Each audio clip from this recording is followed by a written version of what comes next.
காரியங்களை எல்லாம் ஒரு தோல்வியாக நம்முடைய வாழ்க்கையிலே அவன் செய்தான். ஆனாலும் ஆண்டவர் அவைகள் எல்லாவற்றையும் நமக்கு ஜெயமாக வெற்றியாக மாற்றி தருகிற தேவன் உண்டு. காலையிலும் ஆண்டவருடைய வார்த்தை உங்களோடு கூட பகிர்ந்து கொள்ள விரும்புகிறேன். ஒரு தொடர் போதனையாய் மார்க்கு சுவிசேஷத்தை உங்களுக்கு போதித்து வருகிறேன். I am teaching you the mark gospel. புதிய ஏற்பாட்டில் 2வது புத்தகமாக இருந்தாலும் மிக ஒரு சிறிய புத்தகம், 16 அதிகாரங்கள் கொண்டது. அதிலிருந்து உங்களோடு கூட இந்த நாளில் பேசும்படியாய் விரும்புகிறேன். இதுவரைக்கும் 11 பார்ட் கம்ப்ளீட் பண்ணியிருக்கிறோம். முன்னுரைக்கே 7-8 தொடர் தேவையாக இருந்தது. we learn by words. ஒவ்வொரு வசனமாக படிக்கிறோம். இந்த வசனங்களுக்குள் என்ன சத்தியம் இருக்கிறது என்பதை உண்மையை கண்டுகொள்கிறோம். அதை நம்முடைய வாழ்க்கையிலே அப்பியாசப்படுத்த, அதை அப்ளை பண்ண முயற்சி செய்கிறோம். தேவன் அந்த கிருபையை நமக்கு தருவாராக. ரொம்ப எளிமையான ஒரு புத்தகம். சிலர் அதை வாசிச்சுட்டு போயிடுவாங்க மேற்கொட்டமாக. நம்ம அதில் என்ன இருக்குன்றதை தெளிவாய் படித்தால் அது ஆசீர்வாதமாக இருக்கிறது. இயேசுவை பற்றி ஏராளமான அற்புதங்கள், அடையாளங்கள் இந்த சுவிசேஷத்தில் எழுதப்பட்டிருக்கிறது. There are many miracles did by Jesus. இயேசு மூலமாக செய்யப்பட்ட அற்புதங்கள். மற்ற சுவிசேஷங்கள் அவர் பேசினது நிறையா இருந்தாலும் இந்த சுவிசேஷத்தில் அவர் செய்த அற்புத அடையாளங்கள் ஏராளமாய் சொல்லப்பட்டிருக்கிறது. அதனால் நம்முடைய வாழ்க்கையில் அந்த அற்புத ஊழியம் நடைபெற வேண்டும் என்றால் இதை வாசிக்கும்போது அந்த வாஞ்சையை கர்த்தர் தருவார். கர்த்தருடைய பரிசுத்த நாமத்துக்கு மகிமை உண்டாவதாக. மார்க்கு சுவிசேஷம் 1ஆம் அதிகாரம் 4 முதல் 8 வசனங்கள் வாசிக்கும்படி அன்பாய் கேட்கிறேன். நான் உங்களுக்காக வாசிக்கிறேன், கவனிக்க அன்பாய் கேட்கிறேன். மார்க்கு சுவிசேஷம் 1ஆம் அதிகாரம் 4 முதல் 8 வசனங்கள். யோவான் வனாந்திரத்திலே ஞானஸ்நானம் கொடுத்து பாவ மன்னிப்புக்கென்று மனந்திரும்புதலுக்கேற்ற ஞானஸ்நானத்தை குறித்து பிரசங்கம் பண்ணி கொண்டிருந்தான். அப்பொழுது யூதேய தேசத்தார் அனைவரும் எருசலேம் நகரத்தார் யாவரும் அவனிடத்தில் போய் தங்கள் பாவங்களை அறிக்கையிட்டு யோர்தான் நதியில் அவனால் ஞான ஸ்நானம் பெற்றார்கள்.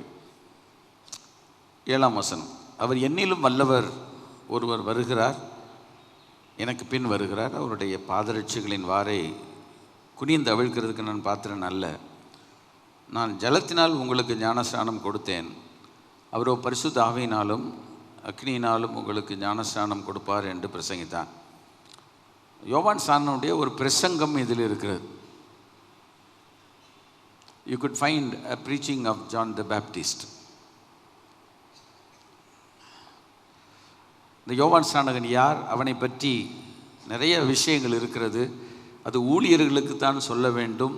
எனினும் நேரம் காலம் வரும்பொழுது அதையும் உங்களுக்கு சற்று விளக்கி சொல்ல விரும்புகிறேன். அதை குறித்து பேசும்போது ஊழியனுடைய கடமை என்ன, ஒரு ஊழியனை தேவன் எதற்காக தெரிந்து கொள்ளுகிறார், அவனுக்கு என்ன செய்தி கொடுக்கிறார், அவன் அதை என்ன செய்ய வேண்டும், எப்படி அந்த செய்தியை கொண்டு செல்ல வேண்டும் என்பதையெல்லாம் நாம் பார்ப்போம். ஆகவே தான் அவசரப்படாமல் சாதாரணமாக இந்த வசனத்தை எடுத்து தியானிக்க விரும்புகிறோம். இந்த பகுதியை வாசிக்க உங்களுக்கு சொல்லியிருக்கிறேன், வாசித்திருப்பீர்கள் என்று நம்புகிறேன். வாசிக்காதல் வாசிக்கும்படி கேட்கிறேன். நான் உங்களுக்கு சொன்னேன், நான் ஒரு ஸ்ட்ரெச்சில் உட்காந்து 16 அதிகாரத்தையும் வாசித்திருக்கிறேன், முடிக்கணும் அப்படின்ட்டு. வேகமாய் வாசிக்கும் போது புரியாது, ஆனால் நிறுத்தி நிதானமாய் படித்தால் நமக்கு புரியும். 2வது, வேத வசனத்தை வாசிக்கும்போது பரிசுத்த ஆவியானவரிடத்தில் we should ask help from God. பரிசுத்த ஆவியானவர் எனக்கு ஹெல்ப் பண்ணணும் என்று கேட்கணும். அப்படி சொன்னால் கேளுங்கள் அப்பொழுது கொடுக்கப்படும். ஆண்டவருடைய வார்த்தை சொல்லுகிறது, கேளுங்கள் அப்பொழுது கொடுக்கப்படும். நானாக தர்றேன்னு சொல்லலை, கேட்கணும். இப்போ இந்த வேத வசனத்தை நம்ம தெரிந்திருந்தால்தான், நான் புரிந்திருந்தால்தான் நமக்கு சில காரியங்கள் நம்முடைய வாழ்க்கையில் நடக்கும். சரி, ஆண்டவர் கேட்காதவர்களுக்கு கொடுக்குறார், அது வேற. ஆனால் கேட்க வேண்டும் என்று கர்த்தர் சொன்னால் கேட்க வேண்டும். ஆண்டவரிடத்தில் அந்த வேத வசனத்தை படிக்க படிக்க தான் நமக்கு தெளிவுகள் உண்டாகும்.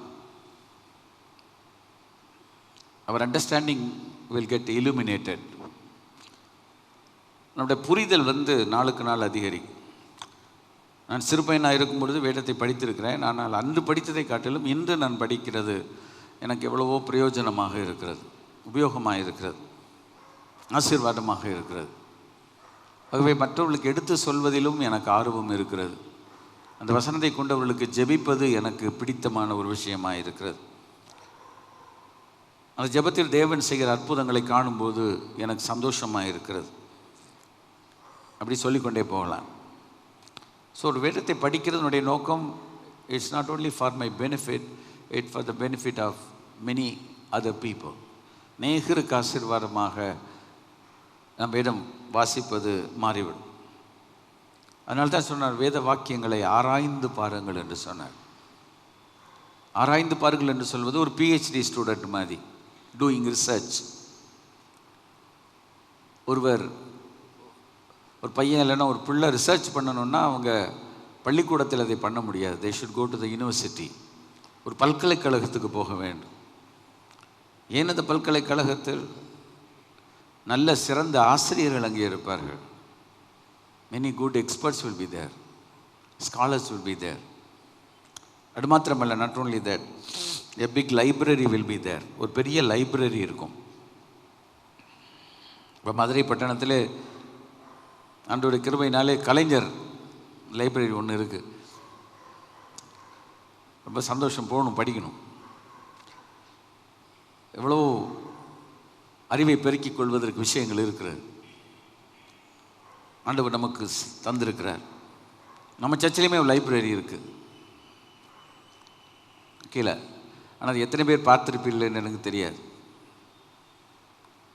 அந்த லைப்ரரின்னு போட்டிருக்க காரணமே என் வாழ்க்கையில் சர்ச்சில் உள்ள மக்கள் வந்து படிக்கணுன்ட்டு. எங்களால் முடிந்த புத்தகங்கள், அது பெர்ஃபெக்ட்னு நான் சொல்லலை, ஆனால் but lot of books are there. எடுத்து படிக்கணும், வரும்போது ஜெபிக்கலாம். திரும்பவும் சொல்லுங்கள், இந்த ஆலயம், இந்த இடத்துல வருகிறவர்கள் உட்கார்ந்து கதையடிக்கிறதுக்கு இந்த இடம் கிடையாது, ஜெபிக்கிறதுக்குரிய இடம். அதை இன்னும் நிறைய பேருக்கு சொல்ல விரும்புகிறேன். அவங்க வரும்போது திரும்பவும் சொல்வேன், church is not a place to loiter around, சும்மா சுற்றிட்டு இருக்கிறதுக்கு இல்லை. No place for gossip.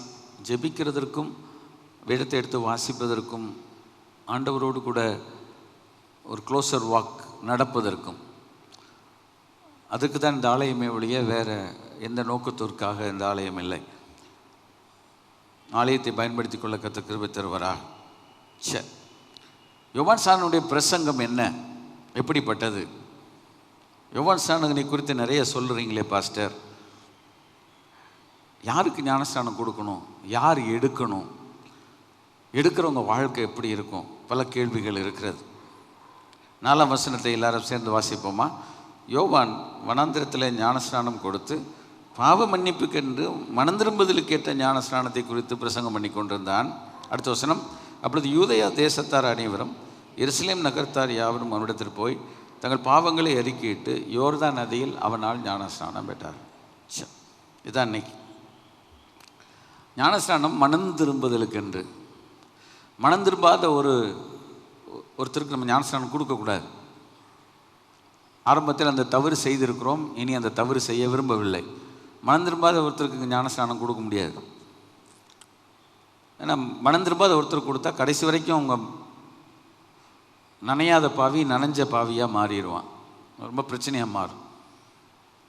நீங்கள் இப்படி யோசிக்கலாம், ஏன் பாஸ்ட் பேசுகிறான்னு. நம்ம மனசுக்கு நம்ம மனம் திரும்பி ஞானஸ்நானம் எடுத்தோமான்னு நம்ம கேட்கணும்.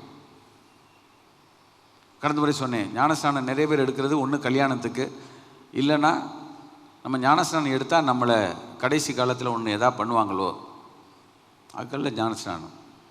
நம்முடைய வாழ்க்கை மாற்றப்பட்ட ஒரு நிலைமையில் இருக்க வேண்டும். Salvation is a inner witness of the inner change of the heart. ரட்சிப்பு என்பது ஒரு மனிதனுக்கு உள்ள ஒரு சாட்சி. அது என்ன சாட்சி? நீ மாறி இருக்கிறாய், உள்ள மாறி இருக்கிறாய் என்பதற்குரிய ஒரு சாட்சி. உள்ள ஒரு சாட்சி சொல்லும். இந்தப்பா பிரதர் சொன்ன மாதிரி, அவங்க சொன்னதில் மெயினான பாயிண்ட், அவங்களுடைய பலகீனம் ஆண்டவர் அவர்களுக்கு எப்படி சுகம் கொடுத்தார். சுகவீனமாக இருக்கார் என்று கேள்விப்பட்டேன். நானும் ஃபின்னியும் போய் அவருக்காக ஜெபித்தோம். கர்த்தர் அவரை சுகப்படுத்தி இருக்கிறதை பார்த்து சந்தோஷப்பட்டோம். ஊர்லேருந்து வந்த உடனே அவர் சுகவீனமாக இருக்கிறாருன்னு கேள்விப்பட்டேன். என்னால் முடிந்தவரை ஒரு தேவை, ஒரு அவசியமான பிரச்சனைன்னு போகாமல் இருக்க மாட்டேன். கர்த்தருடைய பரிசுத்த நாமத்துக்கு மகிமை உண்டாவதாக. நம்முடைய லைஃப்பில் ஒரு சேஞ்ச், உள்ளுக்குள்ளே ஒரு சாட்சி சொல்லும், ஒரு வாய்ஸ் இருக்கும். அது ரட்சிப்பு என்பது உள்ளே மாறி இருக்கிற மாதிரி. இது யாருக்கா வெளியில் தெரியுமா? தெரியும், முகத்தின் தெரியும், அகத்தின் அழகு முகத்தில் தெரியும். ஆனால் நம்ம ஒரு கம்யூனியன் கொடுக்க வரும்போது அவங்க ஞானஸ்நானம் எடுத்துருக்கிறாங்களான்னு ஏன் கேட்குறோம்னா, ரட்சிக்கப்பட்டிருக்காங்களா முதலியான். இப்போ ரட்சிக்கப்பட்டவங்க ஞானஸ்நானம் எடுக்கணும். ஞானஸ்நானம் நடந்தது அவுட்வேர்ட் விட்னஸ். ஒரு ஞானஸ்நானம் கொடுக்கும்போது நிறைய பேர் சுற்றி நிற்பார்கள். அவ்விடத்தில் சில வார்த்தைகளை கேட்போம், உங்களுக்கு சொல்ல போகிறேன். அவர்கள் அதற்கு உரிய பதிலை சொல்வார்கள். அதுக்கப்புறம் தான் ஞானஸ்நானம். அதில் நீ கிறிஸ்துவில் விசுவாசமாக இருக்கிறாயா, அவரை ஆண்டவரும் இரட்சகருமாய் ஏற்றுக்கொள்கிறாயா. ஆனால் அவர்கள் பாவ அறிக்கை செய்ய நாம் அந்த இடத்தை நாம் கொடுக்கல. ஆனால் 4ஆம் வசனத்தில் பாருங்கள், அவன் பிரசங்கம் பண்ணி கொண்டிருந்த போது யோவான் ஸ்நானன் இடத்தில் போய் தங்களுடைய பாவங்களை அறிக்கையிட்டு போயிருக்கு. ஒரு இண்டிவிஜுவல்கிட்ட தங்கள் பாவங்களை போய் அறிக்கை செய்திருக்கிறார்கள். ஒரு மனிதனிடத்தில் அறிக்கை செய்தால் பாவ மன்னிப்பு கிடைக்குமா? நமக்கு அது ஒரு பெரிய கேள்வி. ஆனால் இன்றைக்கும் கத்தோலிக்க சபையில் பாதிரியாரிடத்தில் போய் பாவ அறிக்கை செய்கிறது வழக்கம். பாதிரியார் உள்ளே உட்கார்ந்துருப்பார், ஃபாதர் போய் முழங்கால் போட்டு ஒரு சின்ன ஓட்டை இருக்கும், அதுக்குள்ளேருந்து சொல்லணும். ஆனால் நான் சொல்ல என்ன பெருசாக சொல்லிட போகிறாங்க, அது எனக்கு என்றைக்குமே ஒரு சந்தேகம்தான். இவங்க செஞ்ச பெரிய பாவத்தெல்லாம் சொல்ல போகிறதே கிடையாது. அப்போ பெரிய பாவம் சின்ன பாவம் இருக்கான்னு கேட்கலாம். உங்களுக்கு தெரியாதது எதுவுமே இல்லை. எல்லா பாவத்தையும் சொல்ல மாட்டார்கள். அப்புறம் ஃபாதர் தப்பாக நினச்சிருவார். அப்போ நம்ம அதில் என்ன பண்ணிடுவோம், நிறைய கட்டிங் பண்ணி அட்டாச் பண்ணி தான் நம்ம சொல்லுவோம். இந்த உலகத்தில் அப்படி இருக்கிறது. ஆனால் அன்றைக்கு அவர்கள் போய் பாவ அறிக்கை செய்தது யோவான் ஸ்நானகன் இடத்தில். Was a prophet. அவனை குறித்து சொல்லியிருக்கிறது, ஸ்திரீகள் இடத்தில் பிறந்தவர்களில் யோவான் ஸ்நானகனை பாட்டிலும் ஒரு பெரிய தீர்க்கதரிசி எழும்பினதில்லை. ஒரு தீர்க்கதரிசிக்கு நீ எப்படி வாழ்கிறன்னு ஒன்று தெரியும், அவர் தெரியும். சரி, தீர்க்கதரிசி இடத்துல விளையாட முடியாது. உலகத்தில் அந்த தீர்க்க தரிசன வரம் உண்மையாக இருக்குமானால் அவங்க இடத்துல போய் நம்ம ஏமாத்துறோம்னா உன்னை கண்டுபிடிச்சிருவாங்க. சிரிச்சுக்கிட்டே இருப்பாங்க, இல்லை பார்த்துட்டே இருப்பாங்க. நீ என்ன பண்ணிவிட்டு என்கிட்ட ஏமாத்துற. ஒரு ஆசிரியருக்கு தெரியும் பிள்ளை படிச்சிச்சா படிக்கலையான்னு. பரீட்சை எழுதுறதுக்கு முன்னாலே சொல்லுவோம், உன் லட்சணம் எனக்கு தெரியும்டி, நீ என்னத்தை படித்த, நீ என்னத்தை கிழிச்சேன்னுவாங்க. ஒருத்தர் பேசுகிற இடத்துல பார்த்தால் நமக்கு தெரியும். இப்போ யோவான் ஸ்நானத்தில் உங்கள் பாவத்தை அறிக்கை செய்யும்போது உடான் சுட முடியாது. உண்மையாகத்தான் அறிக்கையிட்டிருக்காரு. சரி வரு. ஞானஸ்நானம் எடுக்கும்போது எல்லாரும் முன்னால் சாட்சி சொல்ல வேண்டியது அவசியமாக இருக்கிறது. ஒருவேளை வரும் காலங்களிலே அதை செய்ய வைத்தாலும் உண்டு. நிறைய சான்ஸ் எடுக்க மாட்டாங்க. பார்ப்போம். எடுத்தவங்க எல்லாம் சிரிச்சிட்டு சந்தோஷம் பாஸ்டர், தப்பிச்சிட்டோம் பாஸ்டர், நாங்கள்லாம் ஏற்கனவே எடுத்துட்டோம். ஏன்னா நம்முடைய வண்டவாளங்கள் எல்லாம் அது தண்டவாளத்தில் ஏறும். இஸ்ரேல் போனவங்க எல்லாம் அங்கே இருக்கீங்க, சரி சொல்கிறேன். சரி, யோவான் ஸ்நானனுடைய பிரசங்கத்தில் என்ன இருந்துச்சு, சரி அது ஒரு பகுதி. ஆனால் அந்த ஞானஸ்நானத்தை எப்படி அவன் கொடுத்தான்றதை மாத்திரம் ஒரு 4-5 குறிப்பு சொல்லி ஜெபித்து முடிக்க விரும்புகிறேன். கர்த்தர் ஆசீர்வதிப்பார். அப்போ மனம் திரும்பாமல் ஞானஸ்நானம் எடுக்கக்கூடாது. இவருக்கு ஞானஸ்நானம் கொடுத்தவனுடைய பேர் யோவான் ஸ்நானகன், ஜான் த பேப்டிஸ்ட். நம்ம எல்லாருக்கும் தெரியும். பேப்டிஸ்ட் மிஷன் ஒன்று இருக்குது. அவங்க ஞானஸ்நானத்தை வலியுறுத்துவார்கள். சரியா? இப்படி ஒவ்வொன்றும் இருக்கிறது. இந்த யோவான் ஸ்நானகர் இடத்துல போய் இவங்க ஞானஸ்நானம் எடுக்கிறாங்களே, அவனுடைய பெயர்லேயே என்ன இருக்குன்னா ஞானஸ்நானம் இருக்குது. அதுதான் முக்கியம். அப்போ அவனுடைய பெயர்லேயே அவனுக்கு யோவான் தான் பேர். ஆனால் வேதத்தில் யோவான் நிறைய இருக்கிறதுனால அவனுக்கு தனியாக யோவான் ஸ்நானகன் என்ற பேரே இருக்கிறது. அப்போ இந்த யோவான் ஸ்நானகன் அவன் வேலையை ஞானஸ்நானம் கொடுக்கறதான வேலை. அப்போ அவனுடைய பெயரோடு அவன் கொடுத்த ஞானஸ்நானமும் இணைந்து இருக்கிறபடினாலே அவனிடத்துலேருந்து நிறைய நம்ம படித்து கொள்ளலாம். அவன் ஞானஸ்நானம் கொடுக்கும்போது செய்தவைகளையும் படித்து கொள்ளலாம். அதனால் அவனுடைய பிரசங்கமே ஞானஸ்நானத்தை பற்றி தான் பிரசங்கம் பண்ணியிருக்கிறான்.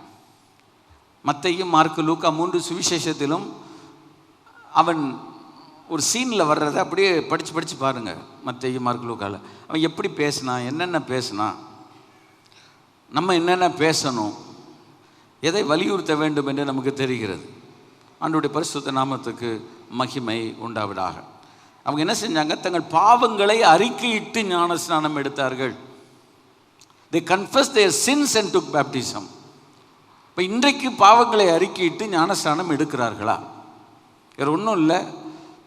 இயேசு ஞானஸ்நானம் பெற்ற இடத்துக்கு இந்த இஸ்ரேல் டூரில் போனோம், உங்களுக்கு தெரியும், இங்கே இருக்காங்க ஏற்கனவே. நாங்களும் கடந்த ஆண்டு போனோம், ரைட்டா? என் தம்பி அவனுக்கு ரொம்ப ஆவல், அதனால் அங்கே வந்த ஒரு சிலருக்கு அவன் ஞானஸ்நானம் கொடுத்தான். இயேசு கொடுத்த இடத்துல கொடுக்கணுன்னு அவனுக்கு ரொம்ப ஆசை, சரியா? ஆனால் எடுத்தவங்களே எடுத்தாங்களோ எனக்கு தெரியல. யோர்தான் நதியில் போய் எடுத்துட்டாங்க. நான் சொல்வேன், ஒரு தடவை தான் ஞானஸ்நானம், திரும்ப போய் எடுக்கக்கூடாது. சபை போய் ஞானஸ்நானம் எடுக்கக்கூடாது. சிலர் சொல்லுவாங்க, நாங்கள் அந்த பாஸ்டர் கொடுத்ததை ஏற்றுக்கிட முடியாது, அந்த சர்ச்சு ஸ்தாபனம் கொடுத்ததை எடுக்க முடியாதுன்னு, நீங்கள் எங்கே எடுக்கணும்னுவாங்க. ஒரு முறை தான் ஞானஸ்நானம், அதை ஒழுங்காக எடுத்திருந்தால் அது போதும், சரியா? யாராவது இந்த மாதிரி போய் என்கிட்ட எடுக்கிறீங்களான்னு தெரில, நான் கேட்பேன். என்ன ஆனால் இந்த இடத்துக்கு ஒருத்தர் வராமல் இருக்கிறாங்கன்னா ஏன் வராமல் இருக்கிறாங்கன்ற ஒரு கேள்வி எழும்புகிறது. நிறைய பேர் சொல்லுவாங்க தூரமான இடம்னு. நம்ம எவ்வளோ தூரமான இடத்துக்கெல்லாம் பிரயாணம் பண்ணுறோம், ரைட்டா? சில சொல்லுவாங்க ஞாயிற்றுக்கிழமை எனக்கு உடம்பு வலிக்குது. ஏன் மற்ற நாள் உடம்பு வலிக்கலையா? மற்ற நாள் என்ன? மற்ற நாள் இதுக்காட்டில் வேலை பார்க்குறோம். நீங்கள் சண்டே லீவு தான். ஆண்டோடைய வசனத்தை கேட்க ஒரு மணி நேரம் வருவதில் ஒன்றும் நம்ம குறைந்து போக மாட்டோம். சரி, பைபிள் சைடில் இதெல்லாம் சொல்கிறீங்களா? Yes, we should say that. ஏன்னா நம்ம இந்த இடத்தில் இந்த நேரத்தை பயன்படுத்தாவிட்டால் இந்த நேரத்தை வேறு எங்கோ யாருக்கோ கொடுக்குறோம் என்ற அர்த்தம். அது ஆபத்தில் போய் முடிவடையும் என்பதில் சந்தேகம் இல்லை. அதுக்கப்புறம் என்கிட்ட ஜெபம் பண்ண வரேன்லாம் கேட்கக்கூடாது. சபை அதுக்காக ஜெபிக்கும் என்றதெல்லாம் அர்த்தம் இல்லை, ரைட்டா? கரெக்டாக இருக்கணும். ஒரு டீச்சர் இருந்தால் சொன்னது கேட்கணும். நாங்கள் ஒரு டீச்சர் மாதிரி தான், டீச்சர்ஸ் எல்லாம் உட்காந்துருக்காங்க, அதனால் தைரியமாக பேசலாம். எனக்கு நிறைய டீச்சர் சப்போர்ட், எல்லாம் சப்போர்ட்டாக இருக்காங்க. அதனால் சொல்ல வேண்டியதை நாம் சொல்ல வேண்டியது அவசியமாக இருக்குது. கர்த்தர் நம்மை ஆசீர்வதிப்பாரா? பாவ மன்னிப்பு கண்டு அந்த இடத்துல நாங்கள் ஞானஸ்நானம் எடுத்துக்கொண்டிருந்த மக்களை நாங்கள் பார்த்தோம். People came from foreign countries and the foreign pastors are giving baptism. எல்லாம் பார்த்துருக்கீங்கன்னு ஒன்று தெரியும். அப்போ கொடுக்கும்போது நாங்கள் பார்த்தோம்னா, நான் தண்ணீரில் நின்று கொண்டிருந்தேன். என் வேலை ஒவ்வொருத்தருக்காக ஜெபம் பண்ணி தண்ணிக்குள்ளே அனுப்பணும், சரியா? உள்ளே அனுப்புறதில்ல, உள்ளே போயிட்டு வெளியே வர்றதுக்காக ஜெபிக்கிறதுக்காக இந்த பிரதர்ஸ் பாஸ்டர் நீங்கள் கொடுக்கல, அட்லீஸ்ட் நின்று ஜெபம் பண்ணுங்கன்னாரு. எனக்கு ரொம்ப ஆசை. உண்மையாக அந்த இடத்த பார்த்தா அவ்வளோ சந்தோஷமாக இருக்குது. ஏசாமி அந்த இடத்துல தான் எடுத்தாருன்னு சொல்கிறாங்க. இருக்கட்டும், அப்படி இருக்கலாம். இல்லை, அந்த தண்ணி பார்க்க அவ்வளோ அழகாக இருக்குது. புறா வந்து போகிறது. பரிசுத்தாவியானவர் வரல, ஆனால் புறா நிறைய வந்து போகுது. ஏகப்பட்ட கூட்டம்.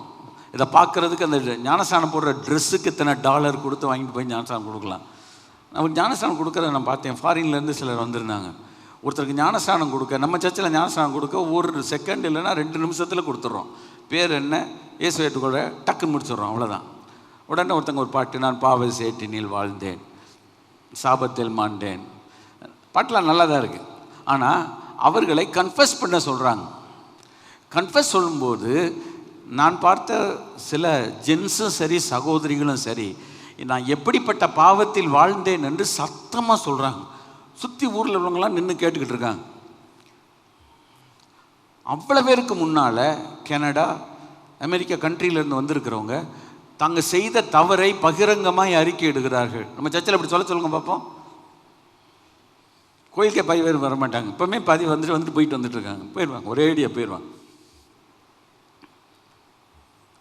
தங்கள் பாவங்களை அறிக்கையிட்டு, அந்த பாவங்களை அறிக்கையிடும் பொழுது ஐ சா மெனி பீப்புள் வர் கிரையிங். அவங்களுடைய கண்ணீர் துளிகள் அந்த யோர்தான் நதியில் தண்ணீரிலே கலங்கிட்டு. அந்த மாற்றத்தை பார்க்கும்போது அந்த பாஸ்டர் அழுது கொண்டு அவர்களுக்கு ஞானஸ்நானம் கொடுக்குறார். அப்போ இந்த ஞானஸ்நானம் உணர்வு பூர்வமானது.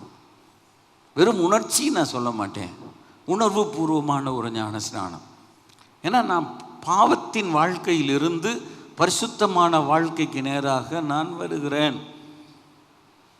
நான் மனம் திரும்பி ஞானஸ்நானம் எடுக்கிறேன். ஏதோ என்னுடைய பெயரை கிறிஸ்தவ பெயராக மாற்றுவதற்காகவோ ஒரு கிறிஸ்தவ திருமணத்தை செய்வதற்காகவும் நான் பண்ணலை. உண்மையாக நான் இயேசுவை சொந்த இரட்சகராய் ஆண்டவராய் நான் ஏற்றுக்கொள்கிறேன். அதை கேட்கும்போதும் பார்க்கும்போதும் எனக்கு ரொம்ப சந்தோஷமாக இருந்தது. இப்படியும் ஆண்டவர் ஜனங்களை ரட்சிக்கிறார், சந்திக்கிறார் என்பது ஆச்சரியமாக இருந்தது. நாங்கள் கற்றுக்கொண்ட விஷயம் அதுதான். அந்த இடத்துல நாங்கள் அவ்வளவு நேரம் பார்த்தது எல்லாமே ஜனங்கள் தங்கள் பாவங்களை அறிக்கையிட்டு அவர்கள் ஞானஸ்நானம் பெறுகிறார்கள். அந்த ஒரு நல்ல ஆங்கில பாடல், ஒவ்வொரு ஸ்டான்ஸாக பாடும்போது அவர் பாஸ்டர் அவர்களுக்காக ஜெபம் பண்ணி ஞானஸ்நானம் கொடுக்குறார். இப்போ எவ்வளவு ஆச்சரியமாக இருக்குது, ரைட்டா? நம்ம சர்ச்சில் அப்படி செய்வோமா? நீங்கள் ஞானஸ்நானம் கொடுக்கும்போது உங்கள் பாவங்களை அறிக்கையிட சொல்கிறேன். வாழ்ந்தால் இயேசுக்காக வாழணும். அதாவது ஒன்று ஆற்றுல ஒரு கால் சேத்துல ஒரு கால் வச்சா, ஒன்று ஆண்டவருக்குள்ளே இருக்கணும், இல்லை ஆண்டவரை விட்டு வெளியே போய் உலகத்துக்குள்ளோட போயிடணும். அப்படின்னா ஆண்டவர் என்ன செய்வேன்னா எங்கிட்ட கணக்கு கேட்க மாட்டார். ஆண்டவர் எங்கிட்ட கணக்கு கேட்க மாட்டார். ஏன்னா நம்ம ஆண்டவருக்குள்ளே வந்துட்டா ஆண்டவருக்குள்ளே தான். நம்ம எடுக்க வேண்டிய தீர்மானம் அப்படித்தான் இருக்க வேண்டும். ஸோ அப்படி அவர்கள் ஞானஸ்நானம் பெற்றார்கள். எங்கே எடுத்தாங்க? வேதத்தில் வாசிக்கிறோம் 5ஆம் வசனம், யோர்தான் நதியில் அவர்கள் ஞானஸ்நானம் பெற்றார்கள். யோர்தான் நதியில் அவர்கள் ஏன் ஞானஸ்நானம் பெற்றார்கள்? கொடுத்தது யோவான் ஸ்நானகன், பாவங்களை அறிக்கையிட்டு எடுத்தாங்க. ஞானஸ்நானம் என்ற வார்த்தைக்கு கிரேக்க வார்த்தை பேப்டைசோ, மூழ்குதல் என்ற அர்த்தம். ஞானஸ்நானம்னா தண்ணியில் முழுகி தான் கொடுக்கணும், இல்லைன்னா மூழ்கி தான் கொடுக்கணும். பேப்டைசோ மீன்ஸ் ஒன்று நாம் தண்ணீருக்குள் மூழ்கி கொடுக்கிறேன் என்று. அதனால தான் நம்ம வி டோன்ட் பிலீவ் இன் தெளிப்பு ஞானஸ்நானம். யாராவது கொடுத்துருக்காங்க, பெற்றிருக்கீங்க, அது வேற. ஆனால் தண்ணி தெளித்து ஞானஸ்நானம் கொடுக்கறது இல்லை, சரியா? மூழ்கி தான் எடுக்கணும் என்பது வேதத்தினுடைய அடிப்படை. ஏனென்று சொல்கிறேன் என்றால், ஞானஸ்நானத்தை மூழ்கி கொடுத்தாங்கன்னா நீங்கள் எப்படி பாஸ்டர் சொல்வீங்க? இப்போ இயேசு ஞானஸ்நானம் எடுக்கணும்னா யோர்தான் நதியில் போய் ஞானஸ்நானம், யோர்தான் நதியில் எவ்வளோ பிரதர் சந்திரமோகனுக்கு தெரியும் தண்ணி எவ்வளோ இருந்துச்சுன்னு. ஆமாம் சரியா? இன்னைக்கு அவர் மாட்டிக்கிட்டார். போங்க பாஸ்டர், நான் இன்னைக்கு வெங்கடா தூணுக்கு பின்னால் மறைஞ்சு உட்காரேன்னு சொன்னாலும் சொல்வார், சரியா? அவன் 1-2 பேரை காணும். தண்ணியில் மூழ்கி தான் கொடுக்குறாங்க. நான் பார்த்தேன். தண்ணி தெளித்து கொடுக்கணும்னா வீட்டிலையே இருந்து ஒரு டம்ளர் தண்ணியை கொண்டு வந்து முடிச்சிடலாம் கதையை. இது எதுக்கு அங்கே வர சொல்லணும்? தேவையில்லை. நம்ம சர்ச்சிலையும் எதுக்கு தொட்டியை கட்டியிருக்கோம்னா மூழ்கி கொடுக்கறதுக்காக தான், சரியா? உதவி செய்கிறவர்களுக்கு நன்றி, கர்த்தர் ஆசீர்வதிப்பாரா. கொடுக்கணும் ஒரு டம்ளர் தண்ணியில் சோழியை முடிச்சிடலாம். நாங்கள் அப்படி தான் சொல்லலாம், மூழ்கி கொடுக்கணும். அது எதுக்குன்னு சொன்னால் ரோமருக்கு நிருபம் 6ஆம் அதிகாரத்தில் இருக்குது. அது ஒரு மனிதன் பாவத்துக்கு மரித்து உயிர்த்தெழுதல்ல இயேசுவோடு கூட இணைகிறான். அது அர்த்தம். மரிக்கிறவங்களை அடக்கம் பண்ணும்போது நம்ம ஒழுங்காக மூடி மண்ணுக்குள்ளே புதைச்சி 3 மண் போட்டு பூ போட்டு மண் அள்ளி போட்டு கம்ப்ளீட்டாக மேலே ஏறி நின்று 2 குதித்து தான் வர்றோம். ஏன்னா எதாவது கை கால் வெளியில் நின்றாலும் அது நல்லதில்லை, அது ஒரு மரியாதைக்குரியதல்ல. அதுவே ஒன்று. அப்போ ஞானஸ்நானம் கொடுக்கும்போது எப்படி கொடுக்கணும்னு இருக்கிறது. அப்புறம் வைத்துக்கொள்வோம். வேதத்தில் ஞானஸ்நானம் கொடுத்த ஒரு முறை இருக்கிறது. அப்போஸ்தலர் நடபடிகளின் புத்தகம் 8ஆம் அதிகாரத்தில் ஒருவன் ஞானஸ்நானம் எடுக்கிறான். நாங்கள் பாருங்கள், 26ஆம் வசனத்திலிருந்து நீங்களே படிச்சுக்கணும். பிலிப்புவை கர்த்தர் சொல்கிறார், போகிறான். அப்பொழுது ரதத்தில் ஒருத்தர் இருக்கிறான். அவன் யார்? எத்தியோப்பிய ராஜஸ்திரியாகிய கந்தாகே என்பவளுக்கு மந்திரி. அவனுடைய பேர் சொல்லப்படலை. அந்த ராஜஸ்திரியாகிய கந்தாகே என்பவளுக்கு ஒரு மந்திரி இருக்கிறான். அது மாத்திரமல்ல, அவன் தான் ஃபைனான்ஸ் மினிஸ்டர். அவளுடைய பொக்கிஷங்களுக்கு எல்லாம் அவன் தான் தலைவன். அவன் ஒரு ஈத்தியோப்பியன், கருப்பு நிறத்தான். இவனை சந்திக்கிறதுக்கு ஆண்டவர் யாரை அனுப்புகிறார் என்று சொன்னார்? சாதாரணமாக மேஜையில் மக்களை உணவு விஷயத்தில் விசாரித்ததான அப்போஸ்தலர் நடபடிகளின் புத்தகம் 6ஆம் அதிகாரத்தின்படி இருக்கிறதான ஒரு மனிதன் தான் இவன். ஸோ அந்த பிலிப்பு தான் போகிறான். அவன் ஒரு சுவிசேஷகன். அவனுக்கு 4 குமாரத்திகள் இருக்கிறாங்க போட்டு. இவனை கர்த்தர் போக சொல்லும் போது அவன் போய் அந்த ரதத்தோடு ஓடி ஏறி உட்கார்ந்து இயேசுவை பற்றி எடுத்து சொல்லுகிறான். அவன் கையில் ஒரு ஏசாயா தீர்க்கதரிசன புத்தகம் இருக்கிறது, சுருள் இருக்கிறது. ஆனால் படிக்கிறான். நல்லா யோசிச்சு பாருங்க, இவ்வளோ பெரிய ஆஃபீஸர், ஒரு தேசத்தினுடைய ஒரு பெரிய மந்திரிக்கே வந்தால் பொருளாதாரத்துக்கு ஒரு முக்கியமானவன், அவன் என்ன படிச்சுட்டு இருந்தான்னு சொல்லப்பட்டிருக்கிறது. ஏசாயா தீர்க்கதரிசியின் புத்தகம் படிக்கிறான். நான் கேட்குறேன், எத்தனை பேர் பைபிள் நம்ம ஒழுங்காக உட்காந்து படிக்கிறோம்? அவன் படித்தது சங்கீதம் அல்ல. ஏசாயா சங்கீதம் படிக்கலாம், ஆனால் ஒரு கடினமான புத்தகம், 66 அதிகாரங்கள் இருக்கிறது. ஏசாயாவில் இயேசுடைய பிறப்பு இருக்கிறது, அவருடைய இறப்பு இருக்கிறது, புதிய வானம் இருக்கிறது, புதிய பூமி இருக்கிறது. இப்போ இன்னைக்கு அநேக ஆண்டோடைய பிள்ளைகள் இப்போ ஒரு ஆலயத்தில் வந்தால் கூட நீங்கள் கீழே சில நேரத்தில் பார்த்தீங்கன்னா உட்காந்து சில ஃபோனில் பேசிகிட்டு இருப்பாங்க. அது நல்லதுக்கே இல்லை. அது இந்த ஆலயம் உட்காந்து ஃபோன் பேசுகிறதுக்குரிய இடமே கிடையாது. இது ஒரு அவசரம் வரும், ஃபோன் வரும் வேறு. ஆனால் இங்கே உட்காந்து கதை இன்னொருவோடு கூட பேசி கொண்டிருந்தால் ஆண்டவர் சொல்வார், இந்த இடம் இல்லை. ஒன்று நீ திருந்து, இல்லை உன் வாழ்க்கையை மாற்றிக்கோ, இல்லைன்னா ஆண்டவர் உன்னை கணக்கு கேட்பார்னு சொல்லி போடுவார். Search is a search, is a place to pray. இங்கே உட்காந்து ஊர் கதை உலக கதை உட்காந்து பேசுகிறதுக்கு இது இடம் என்ன செய்யாது, கிடையாது. வேதம் சொல்லுங்க, தேவனுடைய ஆலயம் பரிசுத்தமாக இருக்கிறது, நீங்களே அந்த ஆலயம். நாம் பரிசுத்தமாக இருக்கணும், ஆலயம் பரிசுத்தம், ஆண்டவர் பரிசுத்தம். இந்த இடத்துல உட்கார்ந்து நம்மளுடைய சொந்த கதைகளையும் சோக கதைகள் பேசுறதுக்கு இடம் இல்லை. எவ்வளோ முக்கியமான ஒரு காரியம். எனக்கு அன்பானவர்களே, நான் இதை படித்த போது நான் பார்த்தேன், அவன் உட்காந்து படிச்சுட்டு இருக்கிறான், அவன் வேறு ஏதாவது கணக்கு பார்த்துட்டு இருந்திருக்கலாம், பட் ஒழுங்காக உட்காந்து பைபிள் படிக்கிறான். ஆனால் அவனுக்கு புரியாத விஷயத்தை சொல்கிறது கடவுள் ஒரு ஊழியக்காரர் அனுப்பிட்டார், கைகளை ஒத்து கத்திர மகிமைப்படுத்தும். நமக்கு சில விஷயங்கள் தெரியாது, சில விஷயங்கள் நமக்கு புரியாது. ஆனால் நம்ம ஆண்டவரிடத்தில் சின்சியராக இருப்போம்னா, உண்மையாக இருப்போம்னா, ஆண்டவரே சத்தியத்தை எனக்கு வெளிப்படுத்தும் நம்ம ஆண்டவர்கிட்ட கேட்டானா கட்டாயம் வெளிப்படுத்துவார், கட்டாயம் வெளிப்படுத்துவார். நமக்கு வெளிப்படுத்தாமல் அவர் யாருக்கு வெளிப்படுத்துவார்? அப்போ நம்ம கேட்குறான், 34 வசனம் மாத்திரம் பாருங்க. தீர்க்கதரிசி யாரை குறித்து இதை சொல்லுகிறார்? 30வது வசனத்தில் அவன் கேட்குறான், நீர் வாசிக்கிறவைகளின் கருத்து உமக்கு தெரியுமா? நீங்கள் இதை வாசிக்கிறீங்க sir, do you understand the truth behind this? நீர் வாசிக்கிறீங்கன்னா அது கருத்து தெரியுமா? அப்போ வாசித்தா கருத்து தெரியணும்னா அது அடுத்த ஸ்டெப்பு. நம்ம பேப்பர் படிக்கிறோம், இன்ஃபர்மேஷன் எடுக்கிறோம். ஆனால் இது பேப்பர் படிக்கிற மாதிரி இல்லை பைபிள். இது என் வாழ்க்கைக்கு வேண்டிய விஷயங்கள், என் வாழ்க்கையை பரிசுத்தமாக்குகிற, நீதியாக்குகிற, உண்மையாக்குகிற, என்னை அவரை போல மாற்றுகிற அவருடைய வசனங்கள். இப்போ இதனுடைய சத்தியம் எனக்கு தெரியுமா? அவன் கேட்குறான். அவன் சொல்கிறான், ஒரு வார்த்தை அருமையாக சொல்லிட்டான். நம்ம என்ன சமாளிச்சிருப்போம், ஒருவன் எனக்கு தெரிவிக்காவிட்டால் எனக்கு எப்படி தெரியும்? அவனுடைய எஜுகேஷனில் என்ன கம்மி? அவனுடைய அறிவில் எங்கே குறைவு இருக்கிறது? ஒரு எத்தியோப்பிய கந்தாகே என்பவளுக்கு மந்திரியாக இருக்கிற இந்த ஒரு பெரிய அஃபீஷியலுக்கு ஒரு அஃபீஷியலாக இருக்கிற அவனுக்கு என்ன எஜுகேஷன் கம்மி? ஆனால் வேத வசனத்தை கற்றுக் கொடுக்கறதுக்கு ஒரு ஆள் தேவை. கையில் ஒத்துக்கத்திர மகிமைப்படுத்துவோம். நீ நினைக்கலாம், அந்த இடத்துல போனவன் ஒரு அப்போஸ்தலன் அல்ல, இயேசு கிறிஸ்துவோட 12 சீஷனில் ஒருத்தன் அல்ல. Philip was an ordinary believer in the search.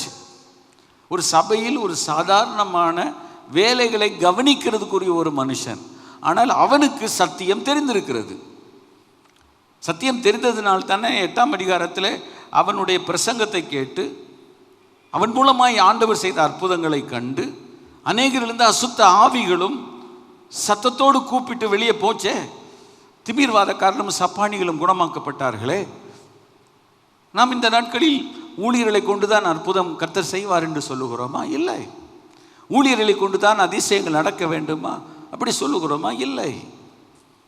இயேசு சொன்னது போல, என் நாமத்தினாலே பிசாசுகளை துரத்துவார்கள், சர்ப்பங்களை எடுப்பார்கள், சாகு தூக்கி எதுவான யாதனை குடித்தாலும் அது அவர்களை சேதப்படுத்தாது, வியாதியத்தில் மேல் கைகளை வைப்பார்கள், அப்பொழுது சுகமாவார்கள். அப்போ ஆண்டவர் அந்த அளவு ஒரு மனுஷன் விசுவாசித்தா அவங்க மூலமாக நடந்தது என் மூலமாகவும் நடக்கும். இயேசு சொல்லியிருக்கார், என்னை விசுவாசிக்கிறவன் நான் செய்கிற கிரியைகளை தானும் செய்வான், என்னை காட்டிலும் பெரிய காரியங்களை செய்வான் என்று ஆண்டவர் சொன்னார். கர்த்தருடைய பரிசுத்த நாமத்துக்கு மகிமை உண்டாகுதா? அவன் கேட்டான், அவனுக்கு யாராவது எடுத்து சொன்னால் புரியும், அவனை கொண்டு வந்து கர்த்தர் அவனோடு கூட பேச வச்சு 34 வசனத்தில் தீர்க்கதரிசி யாரை குறித்து இதை சொல்லுகிறார்? தம்மை குறித்தோ இல்லைன்னா வேறொருவரை குறித்தோ என்று கேட்கிறான். அந்த வசனத்தை வச்சுக்கிட்டு இயேசுவை குறித்து பிலிப்பு பிரசங்கித்தான் என்று பைபிளில் வாசிக்கிறோம். அப்போ அந்த பிலிப்பு ஒரு சுவிசேஷகர் என்று சொன்னாலும் இயேசுவை பிரசங்கம் பண்ணும்போது அநேகர் இன்னொரு கேள்வி கேட்பாங்க, சுவிசேஷ பிரசங்கத்தில் ஞானஸ்நானத்தை ஒருத்தர் பேசணுமா? நிறைய சுவிசேஷகர்கள், யாரை பற்றியும் குறை சொல்லலை, திரும்பவும் சொல்லுகிறேன், பைபிள் ஸ்டடினால் சுவிசேஷகர்கள் இயேசுவை பற்றி பிரசங்கம் பண்ணுறாங்க, அவருடைய அற்புத அடையாளங்களை பற்றி பேசுகிறாங்க, பரிசுத்த ஆவியை பற்றி பேசுகிறாங்க.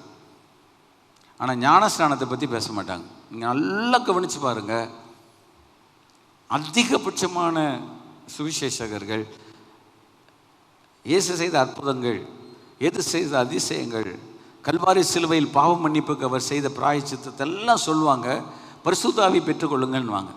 ஞானஸ்நானத்தை பற்றி மாத்திரம் பேச மாட்டாங்க. ஏன்? ஞானஸ்நானத்தை பற்றி பேசினா அவங்க ஒரு திருச்சபைக்கு போய் ஆகணும். அவங்க மனசில் அவங்க திருச்சபைக்கு போகணும்னு ஆசை இல்லை, இறுதி வரை அவளோடு கூட கடித தொடர்பு, பத்திரிகை தொடர்பு மாத்திரம்தான் வைத்துக்கொள்ளணும்னு விரும்புகிறாங்க. அப்போதான் அவர்களுடைய கதை ஜெயமாக இருக்கும் என்று நினைக்கிறார்கள். ஒரு சபைக்கு போனால் சபை சகல சத்தியத்தையும் அவர்களுக்கு பிரசங்கிக்கும், சகல சத்தியத்தையும் அவர்களுக்கு கற்றுக் கொடுக்கும். ஒரு சபையில் என்னை பின்பற்றுங்கள் என்று நான் உங்களுக்கு எதாவது பிரசங்கம் பண்ணியிருக்கிறேன்னா, என்ன ஃபாலோ பண்ணுங்கன்னு உங்களுக்கு சொல்லிக் கொடுக்குறேன்னா, என்னோடு மாத்திரம்தான் தொடர்பு வைத்துக் கொள்ளுங்கள் என்று சொல்லியிருக்கிறேன்னா, ஒரு சபை தலையாம் கிறிஸ்துவை குறித்து தான் மக்களுக்கு சொல்கிறோம். அதனால் நம்ம யாரை சொல்லிக் கொடுக்கணும்னா, இயேசுவை சொல்லி கொடுத்தா, இயேசு கடைசியில் சொன்னார்ல, உலகமெங்கு புறப்பட்டு போங்கள், சகல ஜாதிகளையும் சீஷராக்குங்கள், பிதா குமாரன் பரிசுத்த ஆவியினால் அவர்களுக்கு ஞானஸ்நானம் கொடுங்கள் என்று அவர் சொன்ன கட்டளையை நம்ம சொல்லி, அந்த கட்டளைக்கு கீழ்ப்படிய உலகத்தில் கடைசி பரியந்தமும் எங்கே சொல்லி கொடுக்குறாங்களோ அந்த இடத்துக்கு ஒரு நல்ல இடத்தை தெரிஞ்சு கொண்டு போகணும். இவ்வளோ விஷயங்கள் இருக்கிறது. என்னை ஒரு மேகசின் ஒரு ஒரு புத்தக விழாவில் அறிமுக நேரத்துக்கு என்னை அழைத்திருந்தார்கள். அமெரிக்கன் காலேஜில் மெயின் ஹாலில் நடக்குது, மெயின் ஹாலில் ஆடிட்டோரியத்தில் நடக்குது. அப்போது ஒரு பிஷப் வந்திருக்கிறாரு, மெயினான நரிமேட்டில் இருக்கிற கத்தீட்ரலில் இருக்க ஒரு பெரிய பாஸ்டர் இருக்கிறாரு, பெரிய பெரிய பாஸ்டர்ஸ் எல்லாம் இருக்கிறாங்க. அவங்க என்ன, ஒரு 4-5 புத்தகத்தின் வெளியீட்டு விழா. நம்முடைய மத்தியிலிருந்து மறைந்து போனதான word of Christ mister Rajendran அவங்க இருக்கிறாங்க, சரியா? ஸோ ஒரு புத்தகத்தை நீங்கள் வெளியிடணும்னு சொல்லி எனக்கு ஒரு புத்தகத்தை கொடுத்து நீங்கள் இதை ஜோம் பண்ணி வெளியிடுங்கள் என்றார். சரி, ஜோம் பண்ணி வெளியிட்டுறவன் இல்லை, ஒரு 5 நிமிஷம் நீங்கள் சொல்லிவிட்டு வெளியிட்டுருங்கன்னு. அப்போ நான் இந்த வசனம் எனக்கு டக்குன்னு ஸ்ட்ரைக் ஆச்சு. இந்த வசனத்தை முன்னிட்டு, ஏன்னா அவங்க வேர்ட் ஆஃப் கிரைஸ்ட் மினிஸ்ட்ரி எதை குறித்து பிரசங்கித்தான்? இயேசுவை குறித்து அவனுக்கு பிரசங்கித்தான் என்று சொல்லி, இயேசுவை பேசும்போது இயேசுவை பற்றி என்ன சொல்லணும்னு நமக்கு தெரியுமான்னு கேட்டேன். இயேசுவை பேசினா முழுமையாக பேசணும். அவருடைய பிறப்பு, அவருடைய வளர்ப்பு, அவருடைய ஊழியம், அவர் சிலுவையில் செய்தது, மரித்து அடக்கம் பண்ணப்பட்டு உயிரோடு கூட எழுந்து அவர் கொடுத்த கடைசி கட்டளை, இதை நம்ம சொன்னால் அன்றைக்கு ஒரு பெரிய தலைவனே கீழ்ப்பிடிந்து ஞானஸ்நானம் எடுத்தது போல ஏராளமான பேர் ஆண்டவரிடத்தில் வருவார்கள் என்று சொல்லிட்டு உட்கார்ந்துட்டேன். உங்களுக்கு தெரியும் பிஷப்புடைய முகம் எப்படி போயிருக்குன்னு பாருங்கள். பெரிய கத்தீட்ரல் சபையினுடைய போதகருடைய முகம் எப்படி, எல்லாருக்கும் முகம் அப்படி கரு கரு கருன்று. எனக்கு நான் தான் நீங்கள் ஜோமன்னு கேட்டேன், இல்லை நீங்கள் 2 நிமிஷம் சொல்லுங்க, நீங்கள் அனுமதி கொடுத்த பிறகு தான் நான் சொன்னேன்.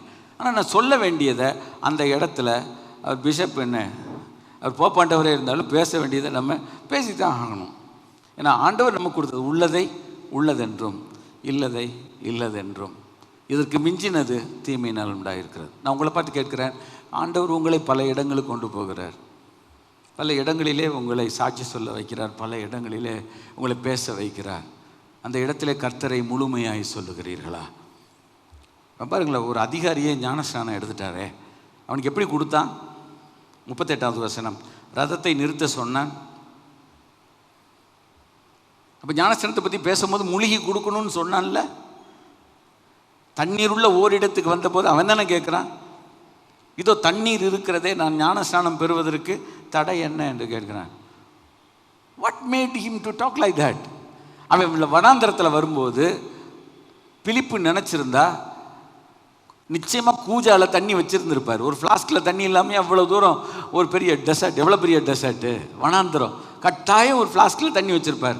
இப்போ நம்ம சர்ச்சுக்கு நம்ம வரும்போது உங்கள் ஒவ்வொருத்தர் பையிலையும் ஒரு கட்டாயம் ஒரு ஒரு ஒரு பாட்டில் தண்ணி வச்சுருப்பீங்க. நீங்கள் வைங்க, நல்லா வச்சுருங்க. இன்னும் 2 பாட்டில் கூட வைங்க, நீங்கள் குடிச்சுக்கிடுங்க. ஸ்தோத்திரம், தப்பு இல்லை. அப்போ நம்ம ஒரு மணி நேரம் 2 மணி நேரத்துக்கே ஒரு தண்ணியை வச்சுருக்கிறது போல் இத்தனை மைல் கடந்து வருகிறவனுக்கு நிச்சயமாக தண்ணீர் இருந்திருக்கும். நினச்சிருந்தா என்ன செஞ்சுருக்கலாம்? ஓடிக்கிட்டே இருக்கும்போது தலையை காட்டு, தண்ணி எடுத்து பிதா குமாரன் பரிசுத்த ஆவி நாமத்தினால் உனக்கு ஞானஸ்நானம் கொடுக்குறேன் கொடுத்துக்கலாமே. நம்ம மூளைகட்ட உள்ள இருந்தாங்க. பைபிள் படிக்கும்போது இது இவ்வளவும் எனக்கு புரியுது. இதை எனக்கு பைபிள் காலேஜ் சொல்லி கொடுக்கல, நமக்கு புரியணும். தண்ணீர் இருக்கிறதே, நான் ஞானஸ்நானம் பெறுகிறதுக்கு தடை என்ன என்றான். அவன் கேட்குறான், முழுகிறதோடு விசுவாசித்தால் உனக்கு கொடுக்கலான்ட்டான். அவன் என்ன சொல்கிறான்? இயேசு கிறிஸ்துவை தேவனுடைய குமாரன் என்று விசுவாசிக்கிறேன். யூதருடைய பிரச்சனையே எது? இயேசுவை தேவகுமாரன் விசுவாசிக்கிறதுல தான். யூதர்கள் விசுவாசிக்கலை, ஆனால் அந்த ஈத்தியோப்பியன் விசுவாசிக்கிறான். இயேசு சொன்னார், உங்களுக்கு முன்னே வேசிகள், உலகத்தில் பயங்கர பாவத்தில் இருக்கவங்க கூட மனம் திரும்பி தேவனுடைய ராஜ்யத்துக்குள்ளே போகிறாங்கன்னு ஆண்டவரே சொன்னார். அப்போ அதெல்லாம் பார்க்கும்போது நமக்கு, ஆண்டவரே எனக்கு முன்னால் அவங்கெல்லாம் போகிறாங்கன்னா நான் மனம் திரும்பணுன்ட்டு மனம் திரும்பிடலாம். ஒன்று நிறுத்த சொன்னான், இப்பவும் பிரச்சனை இல்லை, அங்கேருந்தே கொடுத்துருக்கலாம் சார். இருவரும் தண்ணீரிலே இறங்கினார்கள் என்று இருக்கிறது. ஏன் தண்ணீரில் இறங்கணும்? கிட்டத்தட்ட 10 நிமிஷம் உங்களுக்கு இதை விளக்குறதுக்கு காரணம், யாராயாலும் முழுகி ஞானஸ்நானம் எடுக்காமல் இருந்தாங்கன்னா, ஆர்கியூ பண்ணாங்கன்னா, இந்த வசனத்தை எடுத்து அவங்களோட உட்கார்ந்து உங்களுக்கு தெரிந்த வார்த்தைகளினாலே அவர்களுக்கு நீங்கள் விளக்கம் கொடுங்கள். இப்போ உங்களுக்கு டீச் பண்ணுறது காரணம் எதுக்குன்னா, நீங்கள் அப்படிப்பட்ட மக்கள் சும்மா பேசிட்டு அப்படி போகிற இல்லை. இந்தாங்க பைபிளில் இந்த ஒருத்தர் கொடுத்துருக்காரு ஞானஸ்நானம், உங்கள் ஆர்கியூமெண்ட்டெல்லாம் அதில் போடுங்க, உங்கள் லாஜிக்கெல்லாம் போடுங்க, போட்டுட்டு சொல்லுங்கள், இவ்வளவு விஷயங்கள் இருந்தும் நினச்சா தெளித்து கொடுத்துருக்கலாம், கொடுக்கலையே. இயேசுவை பிரசங்கம் பண்ணால் வெறும் அன்பையும் மனதுருக்கத்தையும் ஆண்டோடைய அற்புத அடையாளத்தை மாத்திரம் சொல்லிட்டு, விடுதலையை மாத்திரம் சொல்லிட்டு, இவ்வளவுக்கு தான் இயேசு கிறிஸ்து எங்களை அழைச்சாருன்னு சொல்லிட்டு போயிடலாம்ல. ஏன் சர்ச்சை பற்றி சொல்ல மாட்டேன்றீங்க? ஞானஸ்தானத்தை பற்றி பேச மாட்டேன்றீங்க? சர்ச்சுக்கு மக்கள் போயிடுவாங்க. சர்ச்சுக்கு போனால் அதுக்கப்புறம் இவங்க பக்கம் வரமாட்டாங்க. இப்போ நான் ஒன்று சொல்கிறேன், நீ உங்கள் பிள்ளைய கல்யாணம் பண்ணி கொடுத்த பிறகு உங்கள் பிள்ளைய உங்கள் வீட்லேயே கொண்டு போய் வச்சுக்கிட்டு இருக்கீங்க. எப்போவுமே வர்றாங்க போகிறாங்க சார். கல்யாணம் பண்ணி கொடுத்த பிறகு என்ன சொல்கிறீங்க? உனக்குன்னு ஒரு புகுந்த வீடு, அங்கே போய் செட் பண்ணிக்கோ, அந்த வீட்டுக்கு போகிற ஒழுங்காக இருந்துக்கோ, அந்த வீட்டை அனுசரித்து நடந்துக்கோ, அப்படி இப்படி தான் இருக்கும். ஆனால் நீ எங்கள் பேரை காப்பாற்றுங்க சொல்லி கொடுக்குறோமா இல்லையா? இல்லை, நான் தான் உன்னை வச்சு அரசாட்சி செய்வேன். கிடையாது. அவன் தனி குடும்பமாக மாறிட்டாங்களே. இதுபோல் இயேசுவை ஒருவன் சொந்த ரட்சகர் ஆண்டவருமா ஏற்றுக்கொண்டு அவருடைய பிள்ளையாக மாறின பிறகு அவன் ஒரு திருச்சபைக்கு போகணும்னு மற்றவங்க சொல்லணும். இப்போ நான் இந்த இடத்துல இல்லை, எந்த இடத்துல தான் நான் சொல்வேன், இதுவே என்ன சுவிசேஷக நான் கத்தர் வச்சுருந்தா, நீ ஒரு சர்ச்சுக்கு போ, ஒரு பாஸ்டரை தேடி பிடிச்சிக்கோ, அவர் சொல்கிறத கேளு, நீ அங்கே கீழ்ப்படிஞ்சு நட. அந்த சபையினுடைய தரிசனம் உன் சபை தரிசனமாக இருக்கட்டும். உனக்குன்னு ஒன்று தனி தரிசனம்லாம் அது கிடையாது. இந்த சர்ச்சுக்கு ஆண்டவர் என்ன தரிசனம் கொடுக்குறாரு அந்த தரிசனம். ஏன்னா சில சொல்லுவாங்க, இல்லை எல்லோரும் சேர்ந்து கூட்டாக சமைச்சா நல்லா இருக்கணும், அது கீழே என்றைக்கே ஒரு நாள் நடக்கும், பாட் அது பேர், அது என்றைக்கே ஒரு நாளைக்கு சமைச்சு சாப்பிடலாம். டெய்லி இப்படி நம்ம சாப்பிட முடியாது. இப்போ நம்ம வீட்டிலையே நம்ம எல்லாரையும் சமைக்க விட்டுருவோமா? இப்போ அந்த எண்ணம் வந்துருச்சு. உங்கள் கிச்சனில் சார் எல்லாரையும் சமைக்க விட்டுருவீங்களா? நாங்கள் இருக்கீங்க, நிறைய லேடிஸ் இருக்கீங்க, உங்கள் கிச்சனுக்குள்ளே மருமகளையே விட மாட்டேன்றாங்க, மருமகனையே சமைக்க விட மாட்டேன்றாங்க. மருமகன் ரெடியாக இருக்கார், சரியா? இப்போ பொம்பளைகளை காட்டிலும் பையங்க தான் நிறைய சமைக்கிற ரெடியாக இருக்காங்க, அவங்க சமைச்சு பழகுறாங்க, கற்றுக்கு சோத்திரம் உண்டாவிடாக. அப்படி இருக்கும்போது நீங்கள் விட்டுருவீங்களா? நீங்கள் இந்தா அவங்க உள்ளே போனால் நீங்கள் வெளியே போகிறீங்க, நீங்கள் போனால் அவங்க போகிறாங்க, இப்படி தான் உலகம் இருக்குது. சில சொல்கிறாங்க அவங்க முடிச்சுட்டு வரட்டும் நான் சமைக்கிறேன், இல்லைன்னா இவங்க என்ன சொல்கிறாங்க, நான் சமைச்சு முடிக்கிறேன், அவங்க வரவே மாட்டாங்க. நிறைய பேர் சிரிக்கிறாங்க பாருங்க, இப்போ தான் தெரியும் அவரவர்களுடைய நிலைமை அவரவர்களுக்கு தெரியும். ஏன்? ஒன்றும் இல்லை, குறை சொல்லலை. அப்படின்னு சொல்கிறான், என் கைப்பட்டா எங்கள் வீட்டுக்காரருக்கு பிடிக்கும், என் கைப்பட்டா என் பிள்ளைகளுக்கு பிடிக்கும், அவ்வளோதான். அப்போ உங்கள் சமையலில் இன்னொருத்தர் கை வைக்க விட மாட்டேன்றீங்களே, அப்போ ஒரு சபையில் மாத்திரம் ஏன் 1000 பேரை பேச சொல்கிறீங்க? சரிக்காக பாருங்க காபி சார், வாழ்த்துக்கள். உங்கள் வீட்டில் உள்ள சமையலுக்கே நீங்கள் எல்லாரையும் விட மாட்டேன்றீங்க. ஆனால் ஒரு சர்ச்சில் 100 வித்தியாசமான ஆளை கொண்டு வரணுமா, பற்பகலையான சத்தியத்தை சொல்லணுமா? அப்போ உருப்படாது. அவங்கவுங்க ஒரு சபையை உருவாக்கணும். நான் இப்போ யாரும் ஒருத்தங்க சொல்ல ஊழியம் செய்யணும், நல்ல ஒரு சபையை உண்டாக்கு, நீனே ஒரு சபையை நடத்து, நீனே ஒரு கிராமத்தில் தான் சொல்வேன்.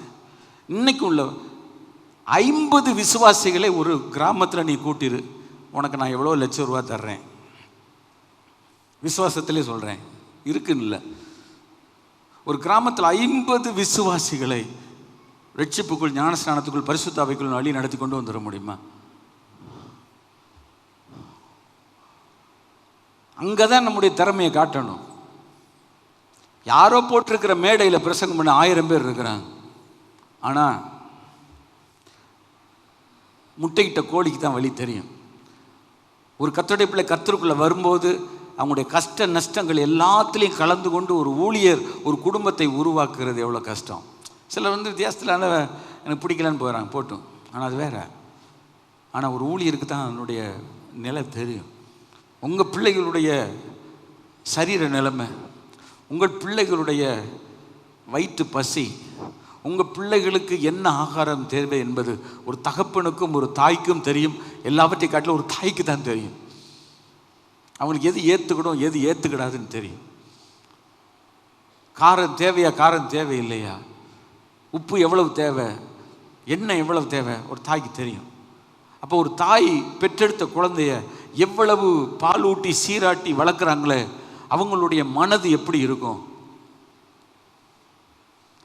பவுல் சொல்லுகிறான், அதனால தான் 10,000 தகப்பன்மார் உபாத்தியாயர்கள் உங்களுக்கு இருந்தாலும் தகப்பன்மார் உங்களுக்கு அநேகர் இல்லை, சுவிசேஷத்தினால் நான் உங்களை பெற்றேன். அப்போ ஒரு ஒரு ஒரு ஆத்மாவை பெற்ற எடுக்கும்போது, ஒரு தாய் எப்படி ஒரு குழந்தையை பெற்றெடுக்கும் போது அதனுடைய பிரசவ வழியில் துடித்து ஒரு குழந்தை வருவது போல, அந்த தாய் துடிக்கிறது போல ஒவ்வொரு ஆத்மாவை இயேசு கிறிஸ்துக்குள்ள வழி நடத்துவதற்கு எவ்வளோ சிரமங்கள் இருக்கிறது. நான் இன்றைக்கு ஒரு டிவி ப்ரோக்ராம் எனக்கு அனுப்பியிருந்தேன், பார்த்தேன். பெற்றோரை என்ன செய்யுங்க, செலிப்ரேட் பண்ணுங்கள் என்று ஒருவர் பேசியிருந்தார். பெற்றோரை செலிப்ரேட் பண்ணுங்க. ஏன்? ஒரு பெற்றோர் தான் சமுதாயத்தில் நல்ல பிள்ளைகளை உருவாக்குகிறவர். பெற்றோர்களை கொண்டாடுங்கள், அந்த தலைப்பு. நம்ம பெற்றோர்களை நம்ம தலையில் வச்சு நம்ம கொண்டாடலைன்னா யார் கொண்டாட போகிறா? நம்ம என்னைக்காலும் நம்முடைய பெற்றோர்களை பார்த்து, மம்மி டாடி நீங்கள் இல்லாமல் நான் இன்றைக்கி இந்த இடத்துக்கு நான் வந்திருக்க முடியாது, இன்றைக்கி நான் இந்த இடத்துல நான் வந்திருக்க முடியாது. எத்தனை பெற்றோர்கள் இடத்துல பிள்ளைகள் அவளை தனித்து சந்தித்து அவளை பார்த்து, நான் சொன்னதுக்காக இல்லை, உண்மையாக பார்த்து, இன்றைக்கி நான் இந்த நிலைமையில் நான் இருக்கிறதுக்கு காரணம் ஆண்டவர் உங்களை இந்த உலகத்தில் உங்கள் மூலமாக என்னை இந்த உலகத்துக்கு கொண்டு வந்ததற்காய் ஆண்டவருக்கு ஸ்தோத்திரம் என்று சொல்லணும்.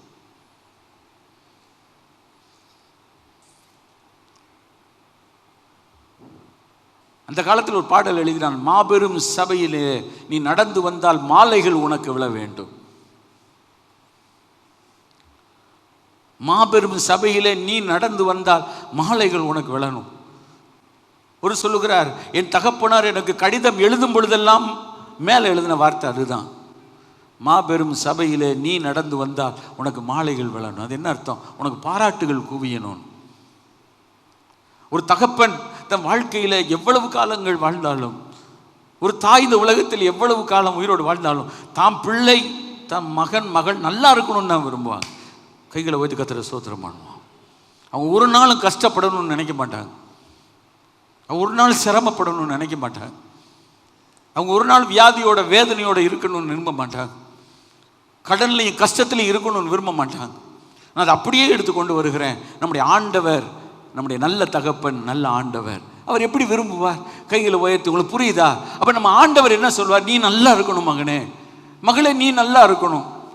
என் பெற்றோரே ரட்சிக்கப்படலை, என் பெற்றோரே ஆண்டவருக்குள்ளே வரலை, பொல்லாதவர்களாகிய நீங்கள் உங்கள் பிள்ளைகளுக்கு நல்ல ஈவுகளை கொடுக்க அறிந்திருக்கும் பொழுது, பரமபிதா தம்மிடத்தில் வேண்டிக் கொள்கிறவர்களுக்கு நன்மையானவைகளை கொடுப்பது அதிக நிச்சயம் அல்லவா? இல்லை, பெற்றோர்களாகிய நீங்கள் நான் நல்லவனாக இருக்கிறோமோ நமக்கு தெரியல, ஆனால் நம்ம பிள்ளை நம்மளிடத்தில் அப்பத்தை கேட்டால் கல்லை கொடுப்போமா? முட்டையை கேட்டால் தேளை கொடுப்போமா?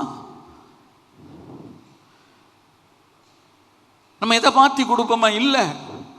அங்கே தேளு பாம்பு எல்லாமே ஒரு மனுஷனை கொன்றும். ஒரு கல்லை கொடுத்தா பல்லு உடைஞ்சு போகும்.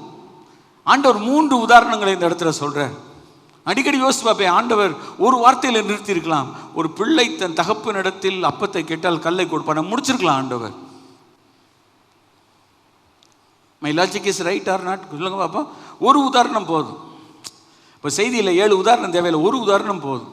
ஆண்டவர் முடிச்சிருக்கலாமே, ஏன் 3 உதாரணம் சொல்றாரு? யோசிச்சு பாருங்க. லூக்கா சுவிசேஷத்தில் எடுத்து வாசித்து பாருங்க. See, you have to read the Bible. இல்லையா? அப்பம் கேட்டால் கல்லை கொடுப்பானா? மீனை கேட்டால் இந்த மீனுக்கு பதிலாக ஒரு பாம்பை கொடுப்பானா? பாம்பு கொத்தி கொன்றும். ஏன் சொல்றாரு? லூக்கா 11ஆம் அதிகாரம். முட்டையை கேட்டால் தேளை கொடுப்பானா? நான் சொல்ல, இயேசு கிறிஸ்து ஒரு வார்த்தையை கூட தப்பா பிரயோகப்படுத்தி இருக்க முடியாது. என் விசுவாசம், ஒரு வார்த்தை கூட இயேசு கிறிஸ்து தப்பா சொல்ல மாட்டார். இப்போ நாங்கள் கூட தப்பா சொல்லிடுறோம், அது வேற. நாங்கள் ஜீசஸ் கிரைஸ்ட் கிடையாது, மாறணும்னு ட்ரை பண்ணுறோம். 3 உதாரணம் ஏன் ஆண்டவர் சொல்றார்? To emphasis one truth. ஒரு சத்தியத்தை சொல்வதற்கு 3 உதாரணம் ஆண்டவர் சொல்லுகிறார். இப்போ ஒருத்தனுக்கு என்ன புரியும்? அந்த அப்பமும் கல்லும் புரியும். ஒருத்தனுக்கு மீனும் பாம்பும் புரியும். ஒருத்தனுக்கு முட்டையும் தேளும் புரியும். இல்லைன்னா அதை சொல்றதுக்கு காரணம் நல்ல மண்டையில் எழுதி வச்சுக்கோ. ஒரு மோசமான அப்பாவே நல்லதை கொடுக்குறாரு. ஹெவன்லி ஃபாதர், பரலோக தகப்பன். இந்த ஒரு வசனத்தை வைத்துக்கொண்டு இது இயேசு இங்கே 11 அதிகாரத்தில் சொல்லியிருக்கிறார். மத்தேயில மலைப்பிரசங்கத்தில் இருக்கு. நான் கேட்குறேன், நம்முடைய சுவிசேஷ பிரசங்கத்தில் நம்ம பேசுறது கரெக்டா? நீ கஷ்டத்தை கேட்டால் உனக்கு ரொம்ப கஷ்டத்தை தருவார். உனக்கு ஒரு பிரச்சனையை கேட்டால் உனக்கு 1000 பிரச்சனையை கொடுப்பாரு.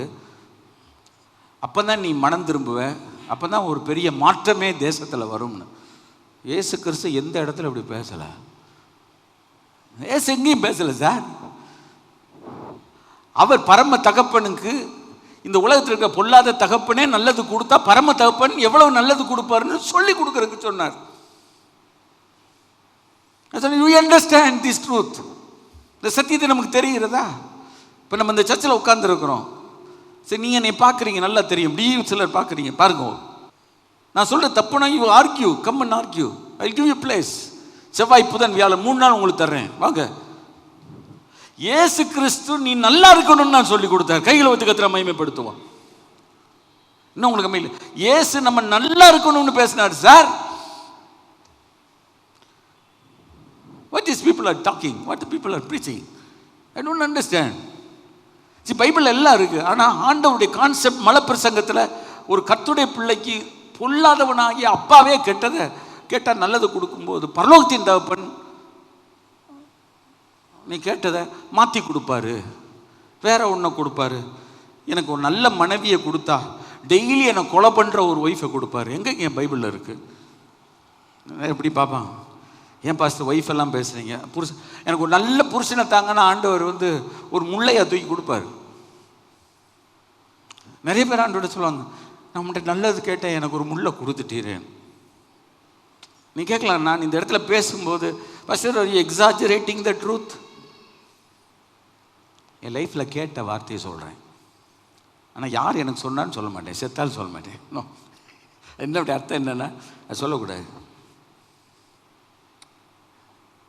நான் உங்களை பார்த்துக்க கை வச்சு சொன்னேன், நீங்கள் எனக்கு பெரியவங்க, ஹையஸ்ட் ஸ்டாண்டர்ட், நீங்கள் ஏன் அப்படி செய்கிறீங்கன்னு யூ ஸ்டார்டர் க்ரை. கண்களில் கண்ணீர் தார தாரையாக வெடித்து நான் போய் பிடிச்சிக்கிட்டேன். Don't cry.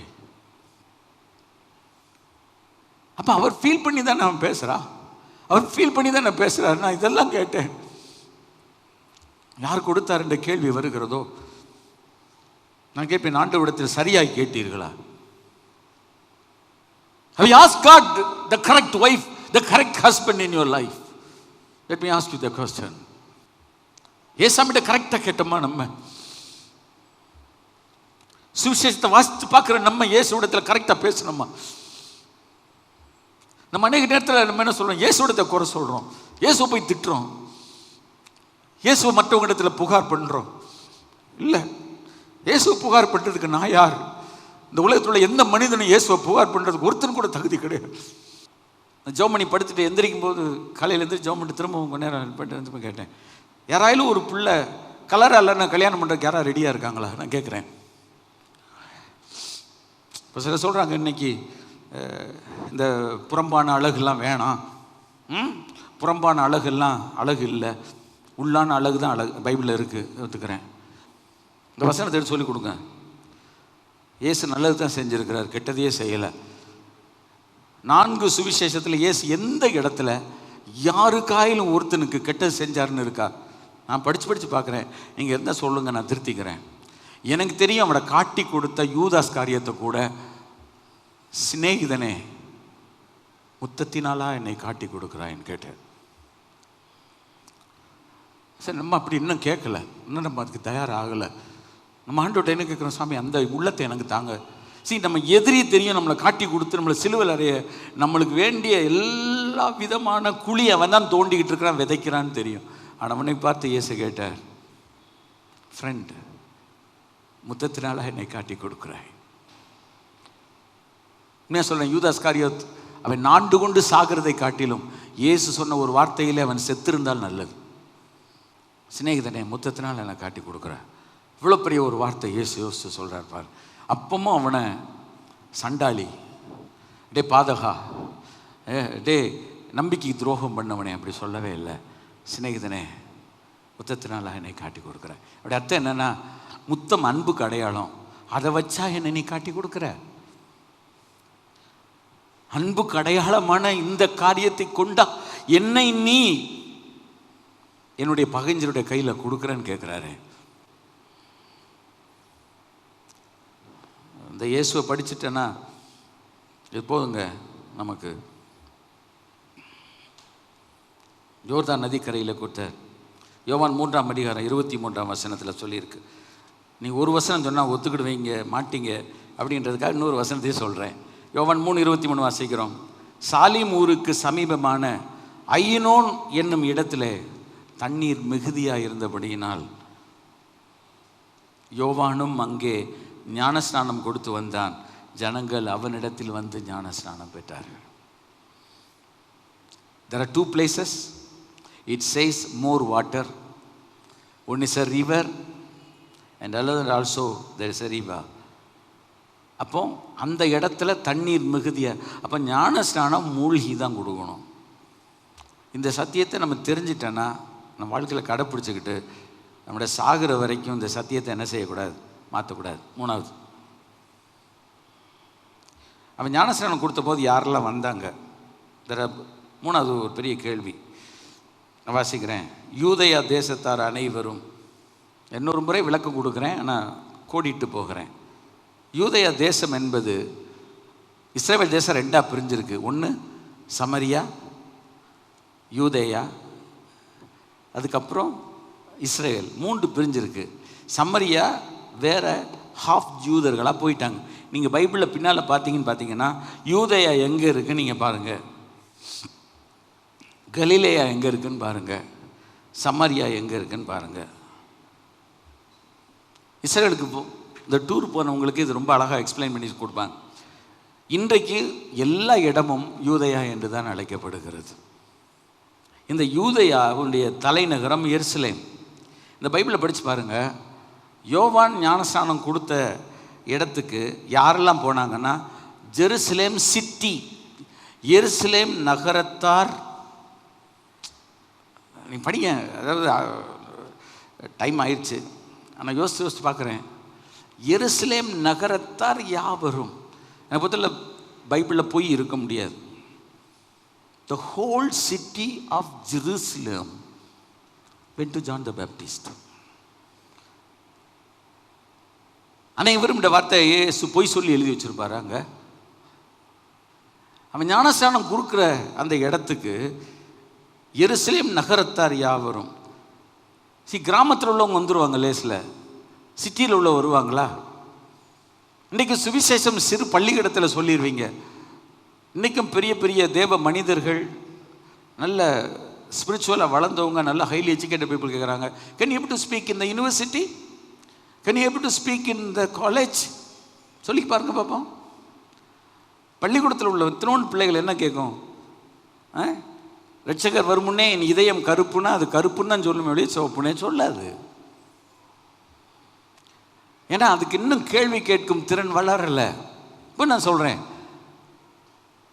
நம்ம கல்வி கற்காத விடத்தில் சுவிசேஷம் சொல்வதை காட்டிலும் கல்வி கற்ற விடத்தில் எவ்வளவு சுவிசேஷம் போயிருக்கு சொல்லுங்க பாப்போம். இன்னைக்கு கொஸ்டன், கல்வி கற்காத ஒரு கேள்வி கேட்கல, கல்வி கற்கிறவங்க இப்போ இங்கே இருக்கிற சிறு பிள்ளைகள், வாலிப தம்பிமாரெலாம் எத்தனை கேள்வி கேட்குறாங்க. நாங்கள் கேட்காத கேள்வியெல்லாம் கேட்குறாங்க. சண்டே ஸ்கூலில் கேளுங்க, சிறு பிள்ளைகள் அவ்வளோ கேள்வி கேட்குது டீச்சர்ஸ்கிட்ட. Because the education is growing now. அப்போது சிட்டி பாப்புலேஷனுக்கும் வில்லேஜ் பாப்புலேஷனுக்கும் there is a lot of difference. ஆனால் இயேசுவிடத்தில் போனவங்க எருசலேம் நகரத்தார், சிட்டி போயிருக்கு. பேசல யோவான் இடத்துல. இன்னொரு வசனத்தை படிங்க, மத்தேயு சுவிசேஷம் 6ஆம் அதிகாரம், Matthew chapter 3 verse 6. எருசலேம் நகரத்தார் யாவரும், சிட்டி மாத்திரம் போச்சா, நேஷன் போச்சா?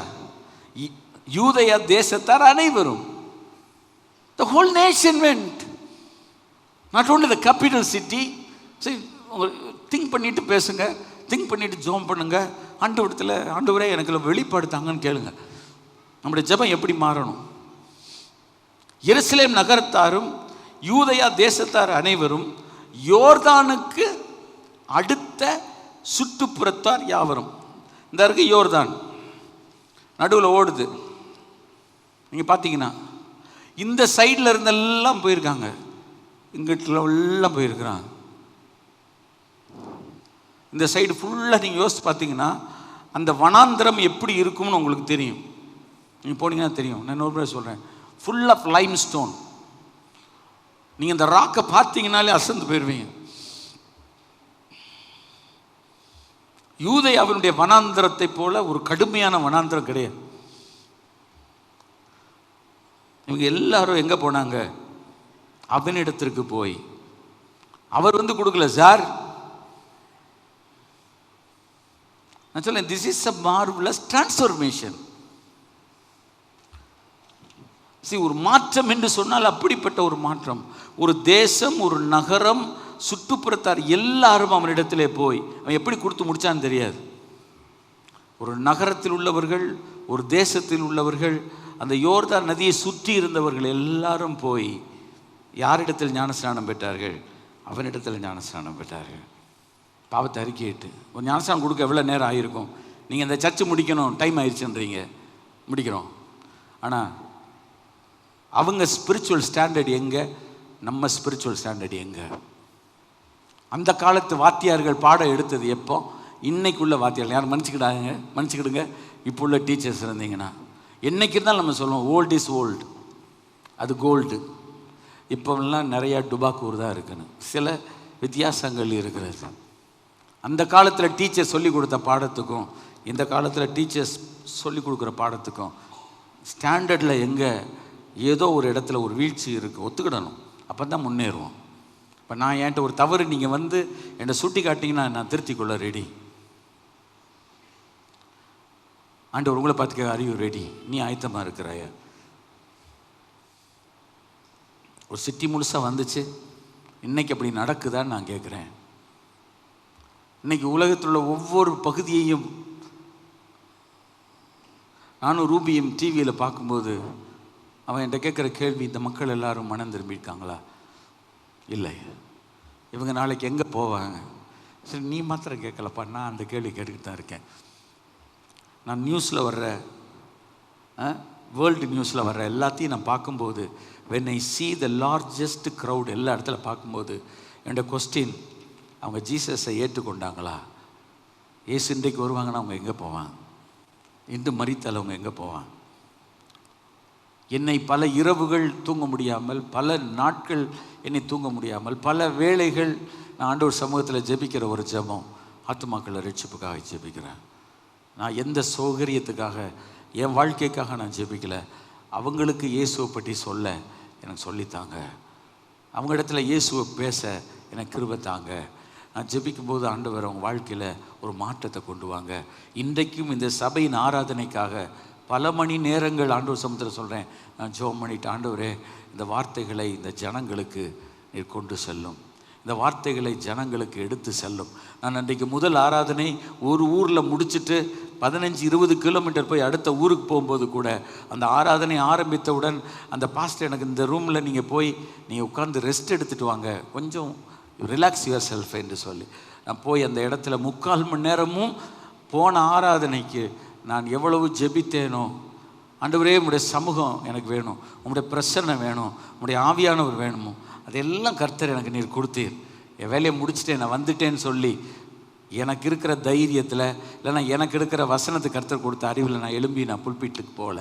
ஆண்டவர்கிட்ட என்ன தெரியுமா சொன்னேன், அங்கே பேசும்போது நான் பேசினதினால் எனக்குள் இருக்கிற ஆவியானவருடைய பலனில் குறைஞ்சி இருக்கிறேன், என்னுடைய ஸ்ட்ரென்த்தில் நான் குறைஞ்சிருக்கிறேன், அந்த அனலில் நான் குறைஞ்சிருக்கிறேன். ஏன்னா எல்லாத்தையும் நான் கொடுத்துட்டேன், எனக்கு ஒரு ரீஃபில்லிங் தேவை.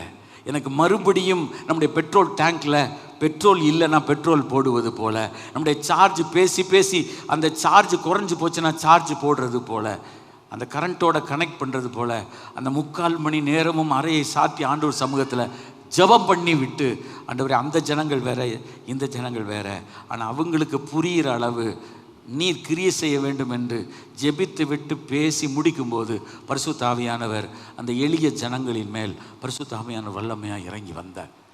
எனக்கு தெரியும், there is a change that is happening in their hearts.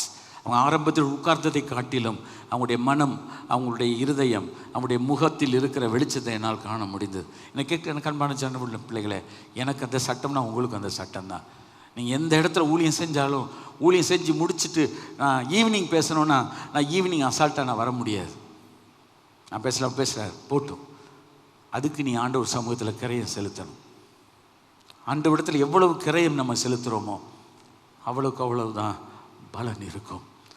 ஒரு ஊழியர் சொல்வார், முழங்காலில் நிற்காத ஒரு ஊழியர் புல்பீட்டில் நிற்க அருகதையற்றவர். முழங்காலில் நிற்காதவர் போய் பீடத்தில் நின்று, எனக்கு தெரியும் சத்தியம்னு பேச முடியாது, சத்தியம் தெரியலாம், ஆனால் அந்த சத்தியம் ஒரு மனிதருக்குள்ளே போகணும்னா அதற்கு அவர் ஆண்டவருடைய சமூகத்தில் பல மணி நேரங்கள் செலவழித்து தான் ஆகும். அப்போ யோவான் ஸ்நானகன் இந்த செய்தியை அவன் கொடுக்கும்போது இத்தனை பேர் வந்தாங்கன்னா அவன் எவ்வளோ நேரம் ஆண்டவர்கிட்ட செலவழித்தான் நமக்கு தெரியாது. எல்லாரும் அங்கே போனாங்க. உங்களை பார்த்து கேட்குறேன், நீங்கள் எங்கே போய் ஞானஸ்நானம் எடுப்பீங்க? தெரில. எங்கே ஞானஸ்நானம் கொடுத்த இடம் தெரியுமா? முடிக்கிறேன். யோவான் 1ஆம் அதிகாரம் 28, 3, 23. யோவான் 1:28 2 பிளேஸ் போடப்பட்டிருக்கு. 28 யோர்தானுக்கு அக்கறையிலே யோவான் ஞானஸ்நானம் கொடுத்த பெத்தாபராவிலே நடந்தது. ஓகே. 3:23 ஐனோன். இந்த 2 இடத்துல ஞானஸ்நானம் கொடுத்தான்னு இருக்கு. நான் கேட்குறேன், 4வது கேள்வி, இந்த இடத்துல போய் தான் ஞானஸ்நானம் எடுத்தாங்க. சும்மா போய் கேம்பில் எடுக்கலை, போய் கன்வென்ஷனில் எடுக்கலை, எல்லாம் எடுக்கணும். ஒரு பிளேஸுக்கு அவங்க வந்து தான் எடுத்தாங்க. பாஸ்டர் போய் கொடுத்தாரா? யோவான் ஸ்நானன் போய் கொடுத்தாரா? நான் கேட்குறேன். நம்ம என்ன நினைக்கிறோம், பெரிய ஊழியக்காரங்க வந்து எனக்கு ஞானஸ்நானம் இங்கே கொடுக்கணும்னு. நான் வீட்டில் தொட்டி கட்டியிருக்கேன், அந்த ஊழியக்காரன் எனக்கு வந்து கொடுக்கணும், நான் வர முடியாதுன்னு. அடுத்து நீ ஞானஸ்நானம் எடுக்க தேவையில்லைன்னு போயிடுவார் ஆண்டவர். ஆண்டவர் நம்மளை பார்த்து கேட்பார், நீ எங்கே எடுத்தேன்னு கேட்பார். சும்மா எல்லா இடத்துலையும் ஞானஸ்நானம் எடுக்க முடியாது சார். நான் சொல்லி முடிக்கிறேன், முக்கியமானது 5 பாயிண்ட் நான் சொல்கிறேன். சில என்ன இருப்பாங்கன்னா, எங்கேனாலும் ஞானஸ்நானம் எடுத்துக்கலாம். எங்கேனாலும் எடுத்தால் அவங்க எங்கேனாலும் இருப்பாங்க, இங்கே எடுத்தால் ஒழுங்காக இருப்பாங்க. ஒழுங்காக இல்லைன்னா அவங்க ஒழுங்காக வர்றது கர்த்தர் கிரியை செய்வார், இல்லைன்னா ஆண்டவர் அவங்க வழின்னு விட்டுருவார். நீ எங்கே ஞானஸ்நானம் எடுத்தீங்கன்னு நம்மளை பார்த்து கேட்பார். பட் நான் எங்கே ஞானஸ்நானம் எடுத்தேன்னு கடைசியில் சொல்கிறேன். நமக்கு எங்கே ஞானஸ்நானம் யார் கொடுத்தா? இப்போ இந்த இடத்துல உட்காந்துருக்கிற நீங்கள் உங்களை பார்த்து கேளுங்க, ஞானஸ்நானம் கொடுத்தா நம்ம மறக்க மாட்டோம் இல்லையா? நமக்கு யார் கொடுத்தான்னு அதையும் மறந்துட்டீங்களா? இயேசுவே மறந்துட்டோம் நம்ம. இது என்ன, யார் ஞானஸ்நானம் கொடுத்தான்றது எங்கே தெரியும்? இன்றைக்கி என்ன நினைக்கிறாங்கன்னா எங்கேனாலும் ஞானஸ்நானம் எடுத்துக்கோ, ஏன்னா உங்களுக்கு வேண்டியது எண்ணிக்கை. அப்படிலாம் தேவையே இல்லை. முடிக்கிறேன். எனக்கு நான் ஞானஸ்நானம் எடுத்த நாள் எனக்கு தெரியும். 1/1/1978 நியூ இயர் சர்வீஸ் முடிஞ்ச உடனே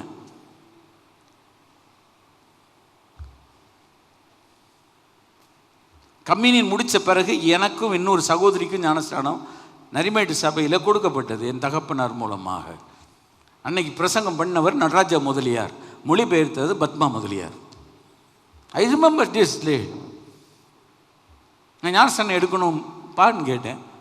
சரி வந்து எடுத்துக்கோ அப்படின்னாரு. மேலே போய் மாட்டு வஸ்திரத்தை எடுத்தேன். அதுக்கு முன்னாடி நான் சொல்லலை, ஆனால் தொட்டியில் தண்ணி இருந்தனால ஞானஸ்நானம் கொடுத்தாங்க. 1/1/78 ஞானஸ்நானம். எனக்கு இன்றைக்கி still I remember the date. Are you remember your date? நீ என்னைக்கு ஞானஸ்நானம் எடுத்தேன்? உன் பிறந்த நாள் ஞாபகம் இருக்குது, கல்யாண நாள் ஞாபகம் இருக்குது. நம்ம என்னைக்கு ஞானஸ்நானம் எடுத்தோன்னு எழுதியாக வச்சுருக்குறோமா? அதை நம்ம கூட கேட்குறேன், எனக்கு கோச்சு கிடக்குது. இந்த செய்தி மூலமாக ஞானஸ்நானம் எடுத்தாலும் உனக்கு தெரியுமான்னு கற்றுரு கேட்பார். உன் கல்யாண டேட் எனக்கு தெரிஞ்சால் பரவாயில்ல, ஞானஸ்நான டேட்டால் உனக்கு தெரியுதான்னு கேட்பார். ஆண்டவருக்கு தெரியட்டும் அப்படின்னு போனால் ஆண்டவர் சொல்ல உனக்கு ஆண்டவர் உனக்கு தெரிஞ்சுக்கிட்டோன்னு போயிடுவார். ஆண்டவர் எங்கேயும் போய் எடுக்க முடியாது. கடைசி முடிக்கிறேன். யார்கிட்ட போய் எடுத்தாங்க?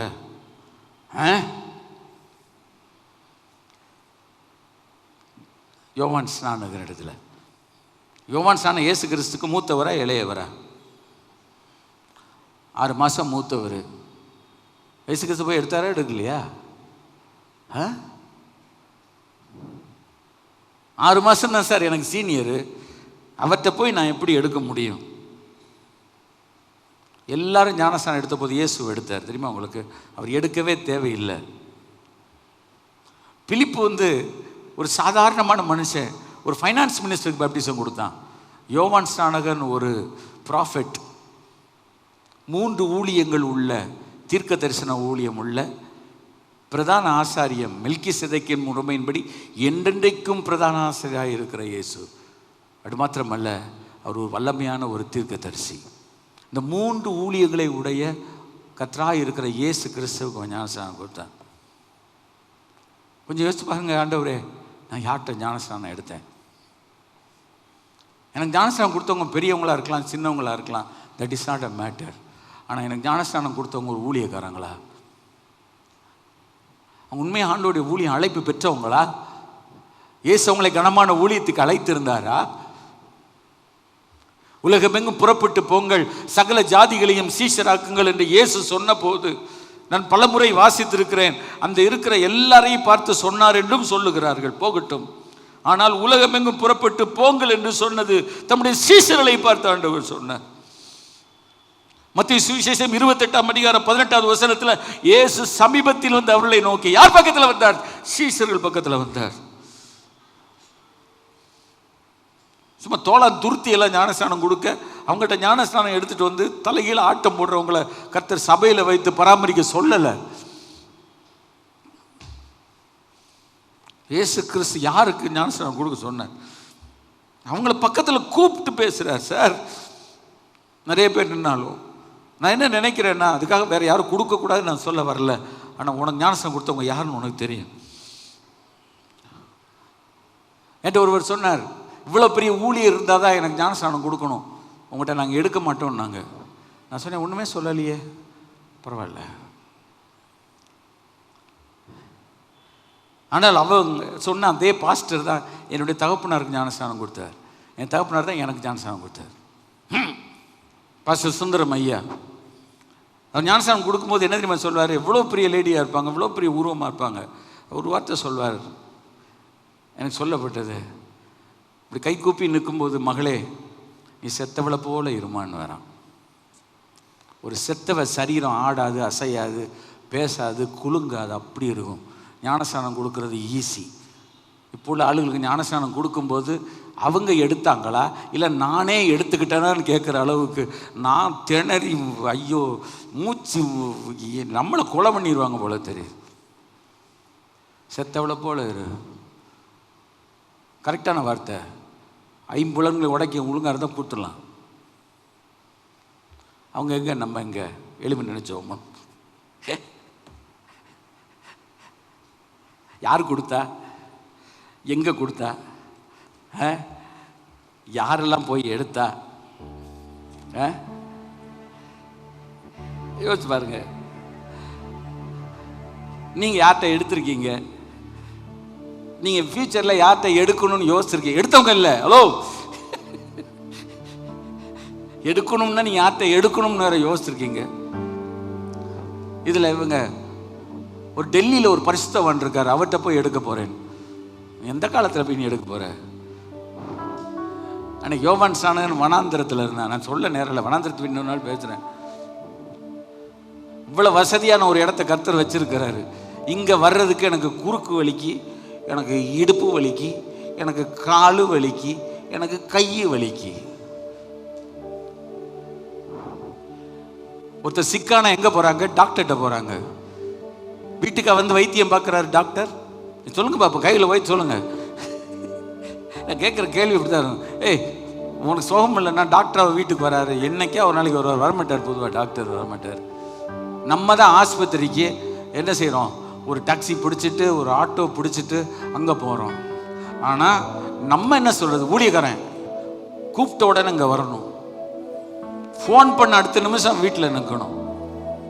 ஒரு டாக்டரை மதிக்கிற அளவு கூட ஊழியக்காரனை ஒரு கிறிஸ்தவ சமுதாயம் மதிக்கலைன்னா ஆண்டவர் பார்த்து சொல்வார், நீலாம் what purpose are you living in this earth?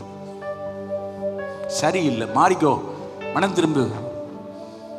அப்படின்னு சொல்லி நீ பேசாத, உன் பேச்சை நிறுத்துன்னு கர்த்தர் சொல்வார். மோசேயை பார்த்து சொன்னார், நிப்பாட்டுன்றார். Stop it. ஏன் நிறுத்தினார்? உன் மேல எனக்கு கோபம் மூழுகிறது. தேவனால் அழைக்கப்பட்டவங்க படிச்சிருக்கலாம், படிக்காம இருக்கலாம், வசதி இருக்கலாம், வசதி இல்லாம இருக்கலாம். ஆனா ஊழியக்காரங்க ஊழியக்காரங்க தான். அடுத்த என் ஊழியக்காரர், நான் எங்கே இருக்கிறேனோ அங்கே என் ஊழியக்காரன் இருப்பா. ஒருவர் சாட்சி சொல்ல கேட்டேன். நான் ஏன் ஊழியத்துக்கு வந்தேன்னு ஒரு வார்த்தை சொன்னார். எனக்கு ஆச்சரியமா இருந்துச்சு. நான் ரொம்ப நாளைக்கு பிறந்த வார்த்தையை கேட்டேன். பைபிளில் படிக்கும்போது நான் எங்கே இருக்கிறேனோ அங்கே என் ஊழியக்காரர் இருப்பார், அதனால ஊழியத்துக்கு வந்தேன்னு சொன்னார். அப்போ இயேசு எங்கே இருக்கிறாரோ அது பக்கத்தில் இருக்கணும்னு ஒரு ஆசையில் வந்துட்டேன்ற மாதிரி. பல விஷயங்கள் இருக்கு. ஆனால் நான் எங்கே இருக்கிறேனோ என் ஊழியக்காரர் அங்கே இருப்பார். அப்போ என்ன அர்த்தம்னா, அவர் ஊழியக்காரங்க எங்கே இருக்கிறாங்களோ இயேசு அங்கே இருப்பார். ஊழியக்காரருக்கு இடத்துல இயேசு இருப்பார், இயேசு இருக்கிற இடத்துல ஊழியக்காரர் இருப்பாங்க. ஏன் ஆண்டவர் இந்த உலகத்தினுடைய பெரிய தலைவர்கள், அதிகாரிகள், அவங்க எல்லாரும் ரட்சிக்கப்பட்டு ஆண்டவருடைய ராஜ்யத்துக்கு வந்தா அவங்க என் பக்கத்தில் இருப்பாங்கன்னு ஆண்டவர் சொல்லலாம்ல? என் ஊழியக்காரர் அவன் கிராமத்தில் ஊழியம் செஞ்சாலும் சரி, அவங்க பட்டணத்தில் ஊழியம் செஞ்சாலும் சரி, அவன் ஏன் ஊழியக்காரங்களா இருந்தா. ஜீசஸ். இன்னைக்கு போலி டாக்டர்கள் இருக்கிறாங்க, உங்களுக்கே தெரியும். ஆனால் போலி டாக்டர் போய் எழுதுகிற மருந்து செல்லாது. அப்போ ஊழியக்காரங்கள்ல போலி ஊழியக்காரங்க நிறையா இருக்காங்க. துப்பாக்கூர் கண்டுபிடிச்சிக்கிடுங்க போய். Christian people are only encouraging இந்த டூப்ளிகேட் ஊழியக்காரங்களை பூரா ரொம்ப உற்சாகப்படுத்துறது யார் தெரியுமா? கிறிஸ்தவர்கள். Why? They don't know the scripture. They don't understand the scripture. They don't listen to what the pastor is saying in the church. அடையாளம் தெரியணும் சார். நம்ம அவங்கள மாதிரி போகணும்னு அவசியமே கிடையாது. இந்த வேதம் நமக்கு ஒரு வெளிச்சத்தை கொடுத்துருக்கு. நம்மளை ஞானம் உள்ளதோனாக்க இந்த வேத எழுத்துக்களை நீ சிறு வயது முதல் நன்றாய் அறிந்திருக்கிறவன் என்று எனக்கு தெரியும். உங்களை பார்த்து என்னை பார்த்து ஆண்டவர் சாட்சி கொடுக்கணும். சின்ன வயசு முதற்கொண்டு நான் பார்த்துக்கிட்டே வர்றேன், இந்த பைபிளை படிச்சுக்கிட்டே வர்றேன், இந்த பைபிளை தியானிச்சுக்கிட்டே வர்றேன், இந்த பைபிளை வாசித்து முழங்கால் போட்டு ஜெபம் பண்ணுறேன். நான் உன்னை விட்டு போக முடியாது. நான் எங்கே இருக்கிறேனோ நீ அங்கே இருப்ப, நீ இருக்கிற இடத்துல நானும் இருப்பேன்வார். அந்த ஒரு பாக்கியம் நான் பெறணும் ஆண்டவர். அந்த ஒரு பாக்கியத்தை நான் பெறணும். கை உயர்த்தி நான் கண்களை மூடி, நான் யாரையும் கண்ணை திறந்து நான் பார்க்க போகிறதில்ல. இயேசுவே, எனக்கு அந்த பாக்கியத்தை தரணும்ப்பா. இந்த பாக்கியத்தை எனக்கு தரணும் ஆண்டவரே. இது வந்து சர்ச்சுக்கு வந்தேன், வசனத்தை கேட்டேன், போனேன்னு இல்லை ஆண்டவரே. என்கிட்ட எதிர்பார்க்கறது ஒரு ஹையர் ஸ்டாண்டர்ட். ஆண்டவரே என்கிட்ட எதிர்பார்க்குறது ஒரு highest standard. Lord Jesus help me to reach that standard. ஆண்டவரே அந்த ஸ்டாண்டர்டுக்கு வர எனக்கு கிருபை தார ஆண்டவரே. I know you will help me. சொல்லுங்கள் ஆண்டவரே, நீர் எனக்கு உதவி செய்வீர்ன்னு எனக்கு தெரியும். என் நிலைமை உமக்கு நன்றாய் தெரியும். ஆண்டவர்கிட்ட சொல்லுங்கள், என் நிலைமை உமக்கு நல்லா தெரியும், என் லைஃப் உமக்கு தெரியும், என் சரத்தில் உள்ள ஹெல்த் உமக்கு தெரியும். ஆண்டவரே, என் வயசு உமக்கு தெரியும், என் சரத்தில் இருக்கிற பலவீனங்கள் உமக்கு தெரியும்.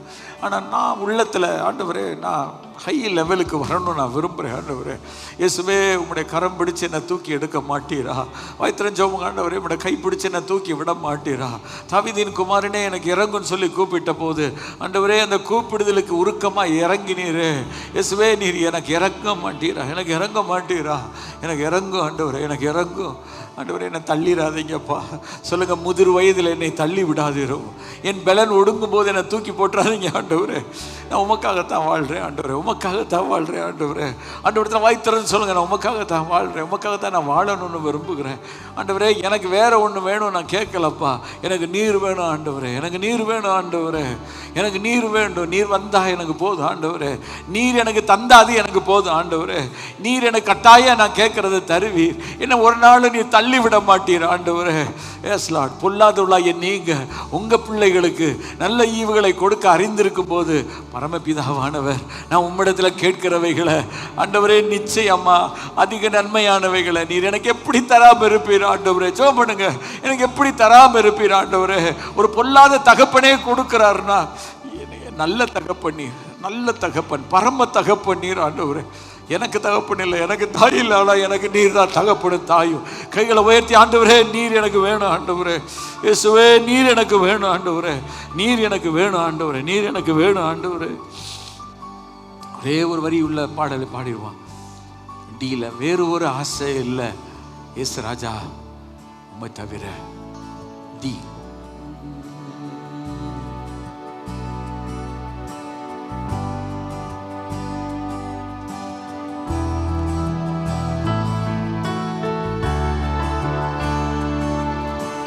வேறு ஒரு ஆசை இல்லை இயேசு ராஜா உம்மை தவிர, உம்மை தவிர. வேறு ஒரு ஆசை இல்லை இயேசு ராஜா உம்மை தவிர, உம்மை தவிர. ஒரே ஒரு சாரி. உம் பாதம் அணிந்து நான் உம்மையே தழுவினே. உம் பாதம் அணிந்து நான் உம்மையே தழுவினே, உம்மையே தழுவினே. வேறு ஒரு ஆசை இல்லை இயேசு ராஜா உம்மை தவிர, உம்மை தவிர. இயேசுவே, இந்த ஆசையினால எல்லாரையும் நிரப்பும், என்னையும் கூட நிரப்பும் ஆண்டவரே. that I may know him. நான் அவரை அறியணும், அவருடைய உயிர்த்தெழுதலின் வல்லமையை நான் அறியணும். அதுக்காக நான் எல்லாவற்றையும் நஷ்டம் என்று விட்டேன், குப்பையுமாய் எண்ணுகிறேன் என்று பிலிப்பியரில் 3ஆம் அதிகாரத்தில் பவுல் எழுதினது போல நான் உம்மை அறியணும் ஆண்டவரே. இப்படி கைகளை உயர்த்தி கைகளை பேசு சுவாமி. பாஸ்டர் இப்படியெல்லாம் பேசுகிறாங்க, அவங்க பேசுகிறது எல்லாம் எனக்கு கொஞ்சம் எனக்கு கேள்வி இருக்குது, சந்தேகம் இருக்குது. ஆனால் ஆண்டவர் அறியணுன்ற ஒரு வாஞ்சையில் தானே எங்கள் பாஸ்டர் பேசுகிறாங்க. ஆண்டவரோட நெருங்கி நடக்கணுன்றதுக்காக தானே பேசுகிறாங்க. அந்த ஆண்டவரை தவிர எங்கேயும் போயிடக்கூடாதுன்னு தானே அந்த கருத்தோடு பேசுகிறாங்க. ஆண்டவரே, என் வாழ்க்கையில் அதை ஏற்றுக்கொண்டு பிள்ளையா நடக்க எனக்கு கிருபை தார். இது வரைக்கும் என் வாழ்க்கை எப்படி இருந்தாலும் போட்டும், இனிமேலாக என் வாழ்க்கை நல்லா மாறட்டும். என்னை மாற்றும், என்னை உருவாக்கும், என்னை உபயோகப்படுத்தும், என்னை அநேகருக்கு ஆசீர்வாதமாக மாற்றும். அநேகருக்கு நான் ஒரு ஆசீர்வாதமாய் நான் இருக்கிறேன்னு உலகம் சொல்லட்டும் ஆண்டவரே. Let the people say that he is a blessing to me, he is a blessing to me ன்னு எல்லாரும் என்னை பார்த்து சொல்லட்டும் ஆண்டவரே. என்னை ஒரு அநேகருக்கு ஆசீர்வாதமாக என்ன மாற்றிருங்க ஆண்டவரே. எனக்கு மாத்திரம் அல்ல ஆசீர்வாதம், நான் நிறைய பேருக்கு ஆசீர்வாதமா. ஏன்னா the world is very big, the people are very good in number, the nation's need are so vast, the harvest field is plenty but the laborers are few. Lord Jesus, use me Lord, என்னை பயன்படுத்தும். இயேசுவின் நாமத்தில் ஜெபிக்கிறோம் எங்கள் ஜீவன நல்ல பிதாவே. என் ஆத்மாவே கர்த்தரை ஸ்தோத்திரி, என் முழு உள்ளமையோட பரிசுத்த நாமத்தை ஸ்தோத்திரி. ஆத்மாவே கர்த்தரை ஸ்தோத்திரி, அவர் செய்த சகல உபகாரங்களையும் மறவாதே. ஆமென். சேர்ந்து சொல்லுவோமா? நன்மையும் கிருபையும் என்னை தொடரும், நான் கர்த்தருடைய வீட்டில் நீடித்த நாட்களாய் நிலைத்திருப்பேன். நம்முடைய கர்த்தராகிய இயேசு கிறிஸ்துவின் கிருபை, பிதாவாகிய தேவனுடைய அன்பு, பரிசுத்த ஆவியாருடைய அந்யோன்ய ஐக்கியம், சந்தோஷம், சமாதானம் நம்மளோடும் சகல பரிசுத்தவான்களோடும் வருகை பரியந்தம் இருப்பதாக.